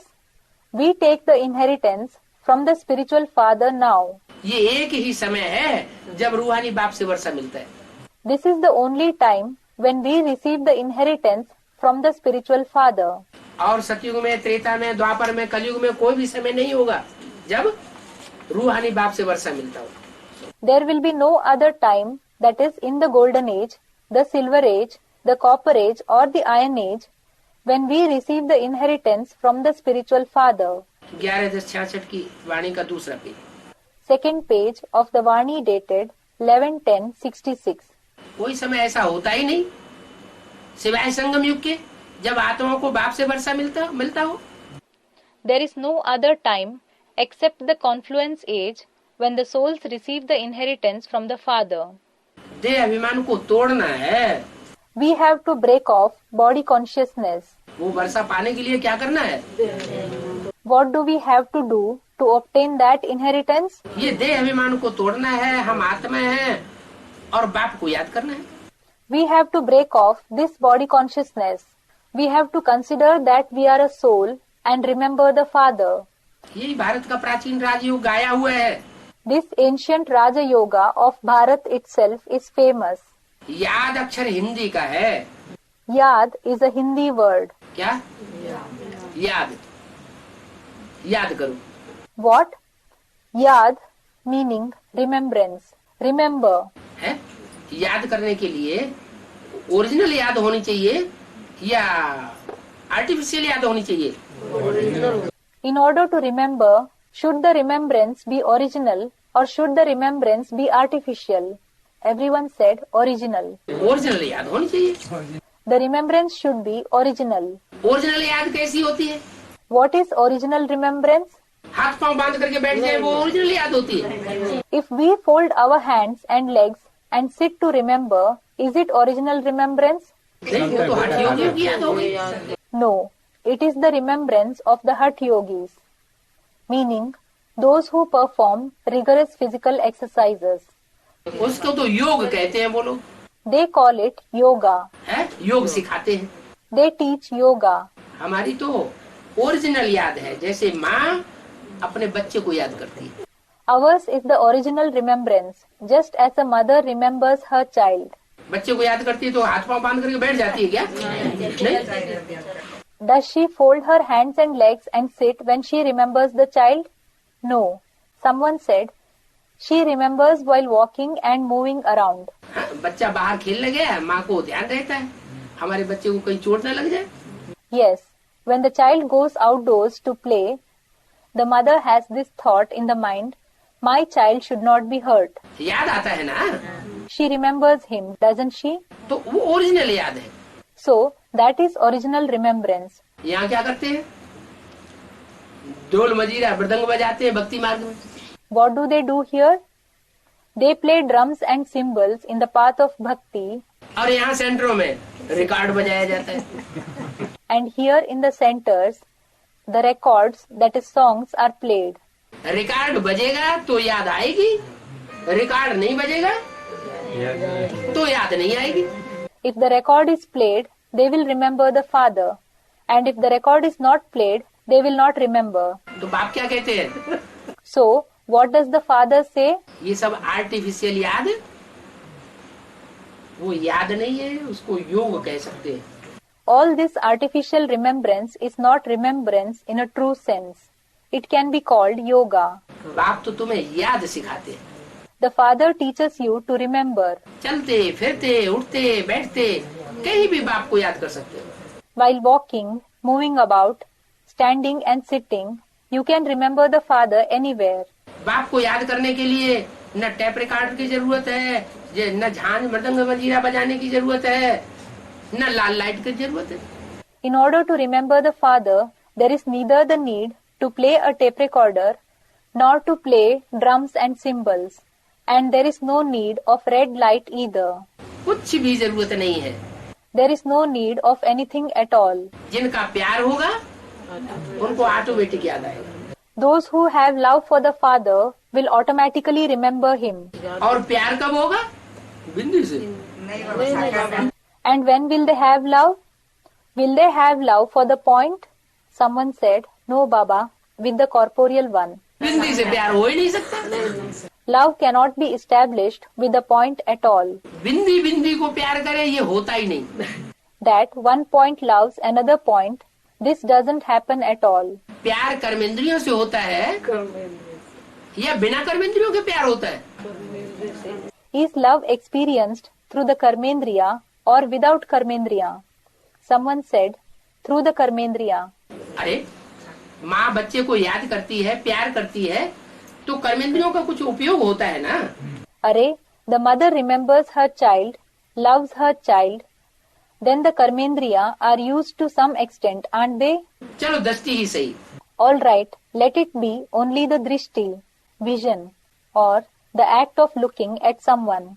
माँ बच्चे को दृष्टि से प्यार करती है। A mother loves her child through her drishti. तो प्यार से देखती है, वो दृष्टि पता चलती है ना, माँ बेटे का प्यार है। So, when she looks at him with love, we come to know by the drishti that it is the love between the mother and the son, don't we? पति पत्नी का भी प्यार होता है, वो दृष्टि अलग होती है। There is love between a husband and a wife too. Their drishti towards each other is different. बाप बेटे का प्यार होता है, वो दृष्टि अलग होती है। There is also love between the father and son. That drishti is different. Teacher और स्टूडेंट का प्यार होता है। There is love between the teacher and the student. जो स्टूडेंट अच्छी पढ़ाई पढ़ाता है तो टीचर उसको बहुत ध्यान देता है, बहुत अच्छा स्टूडेंट आगे बैठाता है। If there is a student who studies well, the teacher pays a lot of attention to him. He thinks this one is a very good student and makes him sit in front. तो ये प्यार जो होता है ना, वो तो शरीर के साथ होता है ना। Thus, this love is expressed through the body, isn't it? बिना शरीर के प्यार कैसे होगा? Without the body, how will there be love? तो बाप भी आकर के साकार सृष्टि में साकार बन करके आता है। So, the Father also comes in this corporeal world in a corporeal form. बच्चों को साकार में प्यार देता है, He gives love to the children in the corporeal form. स्नेह देता है, रूहानी दृष्टि देता है। He gives them affection. He gives them spiritual drishti. तो वो दृष्टि वो ही ले सकेंगे जो देह भान को तोड़े हुए बैठे हो, आत्मिक स्थिति वाले बने हो। So, only those who are sitting after breaking, that is renouncing their body consciousness and have become the ones with the soul conscious stage will be able to take that drishti. इसलिए अमृत वेले जब हम सो करके उठे, This is why when we wake up at Amrit Vela, तो ये बात पक्की कर दे कि उठते ही कुछ भी याद ना आए 10 मिनट तक। we should make sure that we don't remember anything else for 10 minutes as soon as we wake up. मैं आत्मा हूँ। We should only remember, I am a soul. क्या याद आए? मैं आत्मा ज्योति बिंदु हूँ, स्टार हूँ। What should we remember? I, the soul, am a point of light. I am a star. वो स्टार प्रकृति के मध्य में याद आए।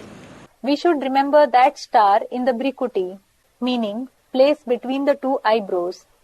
10 मिनट ये फाउंडेशन सारे दिन का पक्का कर देना चाहिए।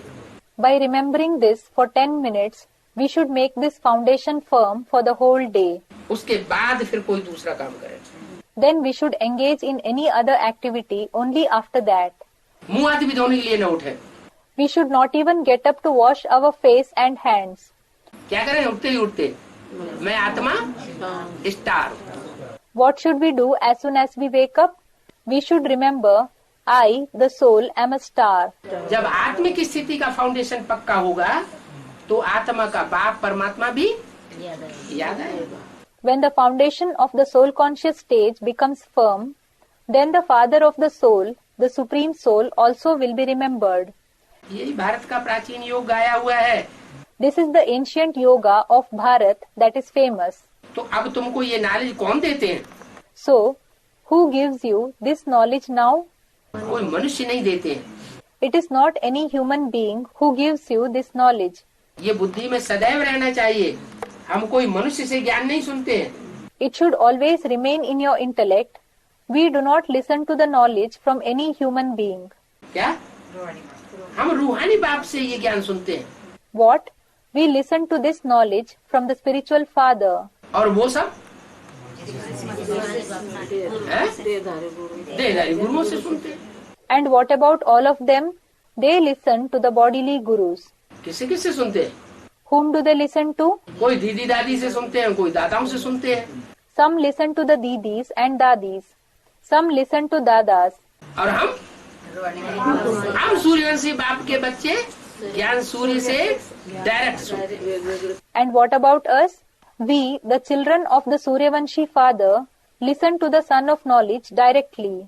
जन्म जन्मांतर तो मनुष्य मनुष्य से बात करते आए। For many births, human beings kept speaking to human beings. अभी तो हमें रूहों का बाप मिला हुआ है। Now we have found the father of the spirits. क्या? मनुष्यों का भी बाप नहीं। What? Not the father of the human beings. किसका बाप? रूहों का बाप। Whose father is he? He is the father of the spirits. देवताओं को बनाने वाला। He is the one who makes deities. क्या बनाता है? नर से नारायण बनाता है। What does he make? He makes Nar into Narayan. वो मिला हुआ है, ऊंचे ऊंचे बाप मिला हुआ है। We have found him. We have found the highest on high father. तो अभी हम किससे बातें करें?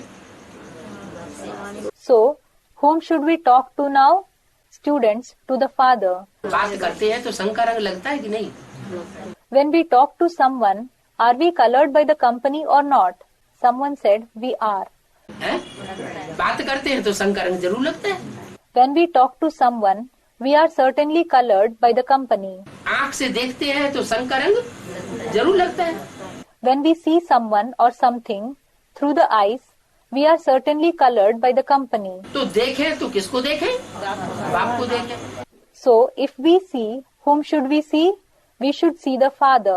बात करें तो किससे करें? बाप से बात करें।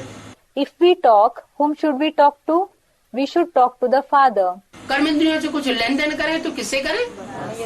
एक बाप से करें। If we have to do any interaction through the Karmendriya, with whom should we do it? We should do it with the one Father. तो फिर हमारा भाग्य बनेगा या बिगड़ेगा? हमारा भाग्य तो बनेगा। Then, will our fortune improve or will it be spoiled? Our fortune will certainly improve. तो रूह सुनती है, इसलिए इसको रूहानी स्पिरिचुअल नॉलेज कहा जाता है। So, this is called the spiritual knowledge because the spirit listens to it. Gita को भी वो स्पिरिचुअल नॉलेज समझते हैं, They consider the Gita to be the spiritual knowledge as well. परंतु इसमें नाम कृष्ण देहधारी का डाल दिया है। But they have inserted the name of Krishna, a bodily being, in it. क्या कहा? What was said? कौन सुनते हैं गीता को Who listened to the Gita? और कौन गीता को स्पिरिचुअल नॉलेज समझते हैं? And who consider the Gita to be the spiritual knowledge? Someone said something. भक्ति मार्ग वाले। आपने ब्राह्मणों की दुनिया में नहीं, The people of the path of bhakti. And isn't there anyone in the Brahmin world? ब्राह्मणों की दुनिया में भी है। There are such ones even in the Brahmin world. क्या समझते हैं कि गीता का ज्ञान किसने दिया? What do they think? Who gave the knowledge of the Gita according to them? Krishna की सोल दादा लेखराज ने गीता का ज्ञान दिया। They think that the knowledge of the Gita was given by Krishna's soul, Dada Lekhraj. इसके अलावा और कोई साकार उनकी बुद्धि में नहीं आता है। Apart from him, no other corporeal one comes in their intellect. लेकिन वास्तव में ऐसा है नहीं। But it is not so in reality. मुख से कहते रहते हैं, लोगों को सुनाते रहते हैं, गीता का भगवान कृष्ण नहीं है, गीता का भगवान शिव है। They just keep saying through the mouth and narrating to people, Krishna is not God of the Gita. Shiv is God of the Gita. लेकिन जब उनसे पूछा जाए गीता ज्ञान सुनाने वाला अगर शिव है तो वो ज्योति बिंदु है या कोई साकार है? साकार ब्रह्म। However, when they are asked if the one who narrates the knowledge of the Gita is Shiv, then is he a point of light or is he corporeal? Someone said, the corporeal one, Brahma Baba. तो साकार है तो कह देते ब्रह्मा बाबा। If he is corporeal, they say that it is Brahma Baba. अब साकार जब ब्रह्मा बाबा हो गए तो ब्रह्मा को तो तुम कृष्ण कहते हो। Tell them, if Brahma Baba is the corporeal one, you call Brahma Krishna. तो कृष्ण ही गीता का भगवान हो गया ना तुम्हारे लिए। Then Krishna himself became God of the Gita for you, didn't he? तो दूसरों को, दुनिया को कैसे समझाओगे कि गीता का भगवान कृष्ण नहीं है? So, how will you explain to the others, to the world, that Krishna is not God of the Gita? खुद तो अंदर से समझे बैठे हो, पक्के किए बैठे हो कि गीता का भगवान कृष्ण नहीं है।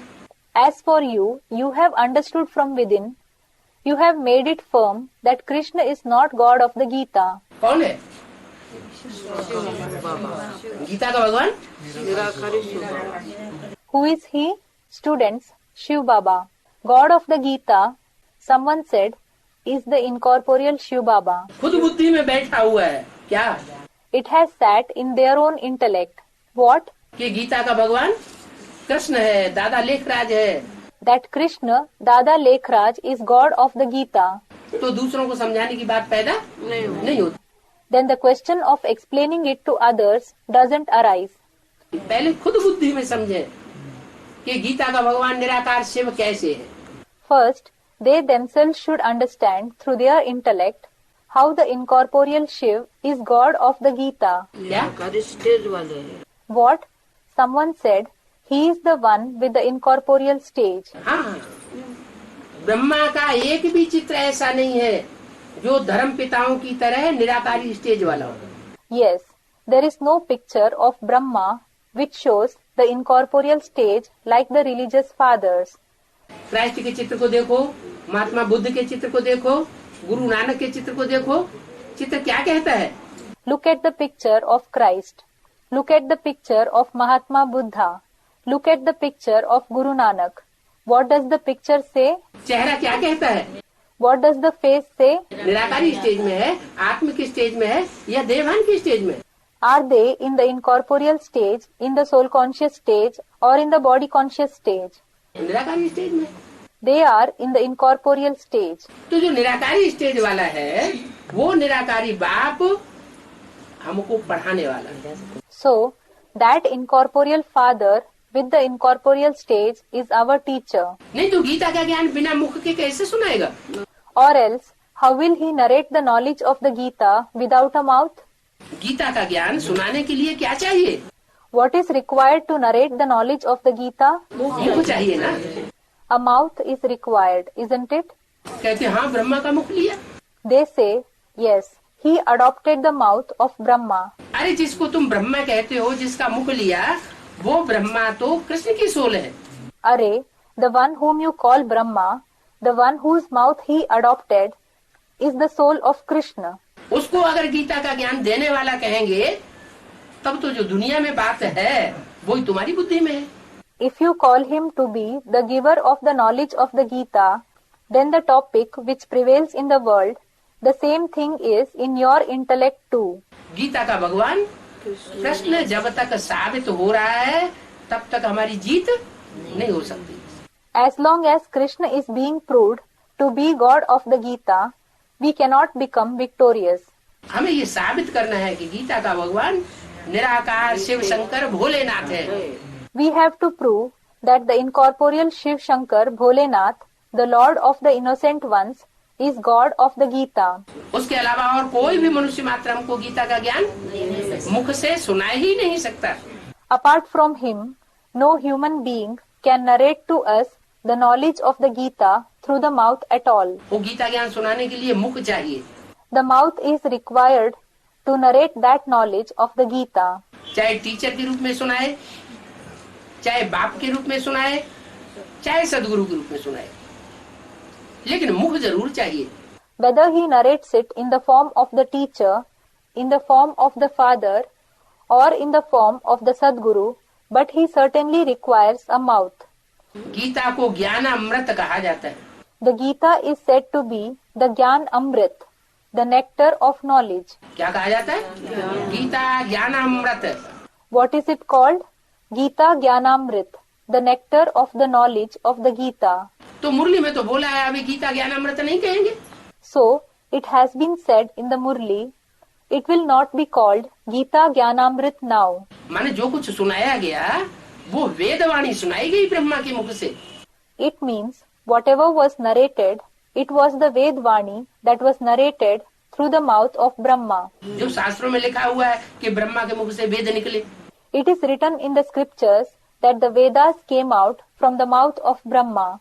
लेकिन उस वेदवाणी का अर्थ किसी को पता नहीं है। But no one knows the meaning of that Vedvani. वो मनन चिंतन मंथन करके उन महावाक्यों का जब अर्थ करके समझाया जाता है डिटेल में, When those great sentences are explained with meaning and in detail after thinking and churning, एक एक वाक्य के हिज्जे हिज्जे करके समझाए जाते हैं, when each and every sentence is explained word by word, तब समझ में आता है कि हाँ ये मंथन करके जो चीज नई नई निकाली गई है वो अमृत है। then we understand that the new things which have been extracted after churning is the nectar, Amrit. दूध बुलाया जाता है, मथा जाता है, तो उसमें से क्या निकलता है? मक्खन निकलता है। When the milk is stirred, when it is churned, what comes out of it? Butter is extracted. वो सार है। That is the essence. मक्खन माना सार, सार माना अमृत, Butter means the essence. Essence means nectar. और निसार होता है वो छाछ होती है। And the thing which is without essence is the buttermilk. उसमें ताकत नहीं होती। There is no strength in it. तो हम तो मक्खन खाने वाले हैं। So, we are the ones who eat butter. हम गीता ज्ञानामृत पीने वाले हैं। We are the ones who drink the Gita Gyan Amrit. और वो गीता ज्ञानामृत ब्रह्मा बाबा के शरीर छोड़ने के बाद मनन चिंतन मंथन होना शुरू हुआ। And that Gita Gyanamrit, thinking and churning, began after Brahma Baba left the body. उस सागर मंथन का बहुत ज्यादा महत्व है। A lot of importance is given to that Sagar Manthan. the churning of the ocean. शास्त्रों में सागर मंथन हुआ दिखाते हैं। It is shown in the scriptures that the churning of the ocean took place. देवताओं ने भी सागर मंथन किया और असुरों ने भी सागर मंथन किया। The deities churned the ocean as well as the demons churned the ocean. तो ऐसे नहीं समझना कि एडवांस पार्टी में सब देवताएं देवताएं। So do not think that there are deities and only deities in the advanced party. क्या असुर हैं, उनके 20 बाप है। What? There are demons too that have many fathers. आज एक को बाप मानेंगे, कल दूसरे को बाप मान लेंगे। Today they accept one person to be the father and tomorrow they will accept some other person to be the father. आज एक को निश्चय पत्र लिख करके देंगे, कल दूसरे को निश्चय पत्र लिख करके दे देंगे। Today they give a written Nishchay Patra, letter of faith, to one person and tomorrow they will give a written Nishchay Patra to someone else. हमारा तो एक बाप दूसरा। Ours is the one father and no one else. हमारा बाप खुद आकर के हमको सुनाता है। Our father himself comes and narrates to us. हम एक से सुनने वाले हैं और किसी से सुनने वाले नहीं हैं। We are the ones who listen to the one. We will not listen to anyone else. चलो कोई सुनाता भी है तो क्या करें? All right, even if someone narrates knowledge to us, what should we do? एक कान से, अरे टैली वैली तो छोड़ो बाद में। Someone said, we should check it with the Murli. Arey, leave the topic of checking etc. for later. एक कान से सुने, दूसरे कान से उसी समय निकाल दे। We should listen to it through one ear and remove it through the other at that very time. हम किसी की बात पे ध्यान ही क्यों दें? Why should we pay attention to someone else's words at all? हमें जब सच्चाई पहले से ही मिली हुई है, When we have found the truth well before, हो मनुष्यों की जो लिखी हुई गीता उसमें भी लिखा हुआ है, यावान उसमें अर्थ लिखा हुआ है। एक श्लोक, उसका अर्थ है कि जब तक सागर नहीं मिला हुआ है तब तक गड्ढे गड़ीचियों से मतलब रहता है। in the Gita, which is written by human beings, there is a shlok, that is a verse, which means until someone has found the ocean, he is interested in the ditches and pits. और जिसको सागर मिल जाए वो गड्ढे गड़ीचियों में क्यों स्नान करेगा?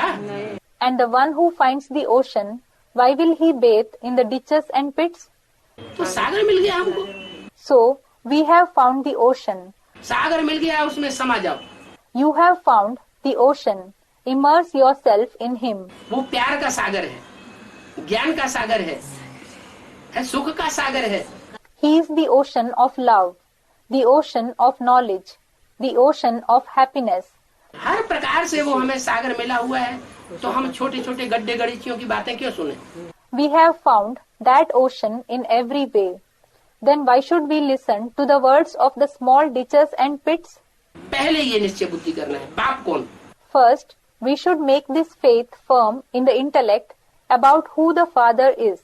क्या कोई सुनाने आए तो क्या कहो? What? If someone comes to narrate knowledge to you, what should you say? पहले ये बताओ शिव बाबा कौन है?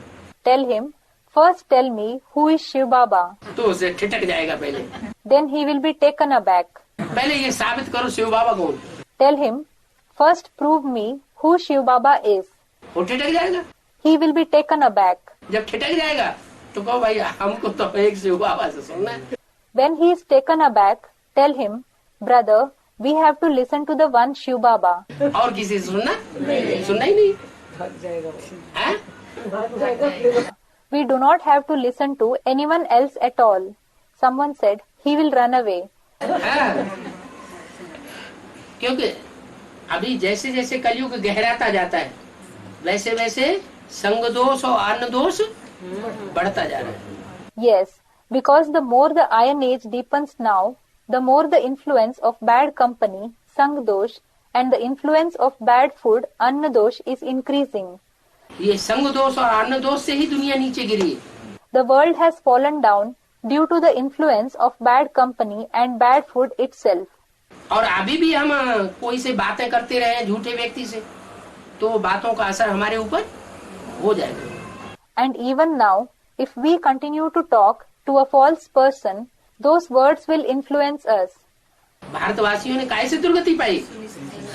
सुनी सुनाई बातों से दुर्गति पाई। How did the Bharatvasis, that is Indians, degrade? They degraded by listening to hearsay topics. तो जो हमें पक्का पता चल गया है कि सुनी सुनाई बातों से दुनिया ने दुर्गति पाई है, भारतवासियों ने कहा। So, when we have come to know firmly that the world, especially the Bharatvasis, have degraded due to the hearsay topics, तो हम अब उसी प्रक्रिया को क्यों अपनाएं? then why should we follow the same procedure? हम तो एक से ही सुनते हैं और एक की ही बात सुनाते हैं। We listen only to the one and narrate the words of only the one. हम जो कुछ सुनाते हैं, अगर उसमें कहीं भी मनमत की बू आती हो या मनुष्य मत की बू आती हो, If we feel any bad smell of our own thinking, manmat, or the thinking of human beings, manushyamat, in whatever we narrate, तो हम अपनी बात सुनाना ही पसंद नहीं करते। then we don't like to narrate our words at all. और सुनने वाले से भी कहते हैं हमारी बात मत सुनो। And we also say to the listeners, do not listen to our words. तो दुनिया तो गीता को स्पिरिचुअल नॉलेज समझती है, So, the world considers the Gita to be the spiritual knowledge, और हम समझते हैं ये मनुष्यों की बनाई हुई गीता है। whereas we consider this is the Gita made by human beings. ब्राह्मणों की दुनिया में भी जो कागज के पत्र पढ़ पढ़ के सुनाए जाते हैं, Even in the Brahmin world, the sheets of paper which are read out, पहले तो वो गीता ज्ञान अमृत है ही नहीं। firstly, it is not the Gita Jnanamrit at all. क्या है? वो ब्रह्मा के मुख से निकली हुई वेदवाणी है। What is it? It is the Vedvani which came out of Brahma's mouth. वो वेदवाणी वो ज्ञान अमृत नहीं है। That Vedvani is not Jnanamrit. जिस गीता ज्ञान से, जिस अमृत से सारी दुनिया का कल्याण होना है, वो गीता ज्ञान अमृत हमको अभी बाप सुनाए रहे। The knowledge of the Gita, the nectar through which the whole world is going to be benefited, the Father is narrating to us that Gita Jnanamrit now. वो मंथन के द्वारा निकलता है। It comes out by churning the knowledge. क्या? असुरों ने देवताओं ने बैठ करके मंथन किया। What? The demons and the deities churned the ocean together. तो जो स्पिरिचुअल नॉलेज गीता को समझते हैं उसमें नाम कृष्ण देहधारी का डाल दिया। So, in the Gita, considered to be the spiritual knowledge, they have inserted the name of Krishna, the bodily being. बाहर की दुनिया वालों ने भी नाम कृष्ण का डाल दिया और ब्राह्मणों की दुनिया ने भी। The people of the outside world have inserted the name of Krishna as well as those belonging to the Brahmin world, someone said, have inserted the name of Krishna. कैसे डाल दिया कृष्ण का नाम? How have they inserted the name of Krishna? A student, Pitashri Shiv Baba. पिता श्री शिव बाबा हो, They have inserted the word Pitashri Shiv Baba. तो शिव बाबा कौन हो गया? पिताश्री हो गया ब्रह्मा बाबा। Thus, who became Shiv Baba? Pitashri. That is Brahma Baba became Shiv Baba. Shri नाम बाद में क्यों लगा हुआ है? Why is the word Shri added afterwards? क्यों अगले जन्म में जाके बाद में जाके श्री बनेगा, श्रेष्ठ बनेगा? It is because he will become Shri, that is elevated, in his next birth later on. अभी इस जन्म में श्रेष्ठ नहीं है। He is not elevated now in this birth. अगर वो ही श्रेष्ठ होता तो त्रिमूर्ति में नीचे क्यों बैठाया जाए? Had he himself been the elevated one, then why would he be seated down in the picture of the Trimurti? फिर त्रिमूर्ति को उसे कहाँ बैठाना चाहिए? ऊपर बैठाना चाहिए। Then where should he be seated in the Trimurti? He should be seated at the top. तो नीचे बैठाया हुआ है तीसरे तबक्के में। But he is seated down in the third level of the three worlds. तो इससे ही साबित होता है वो श्रेष्ठ से श्रेष्ठ नहीं है। From this itself, it becomes clear that he is not the most elevated one. Om Shanti. Om Shanti.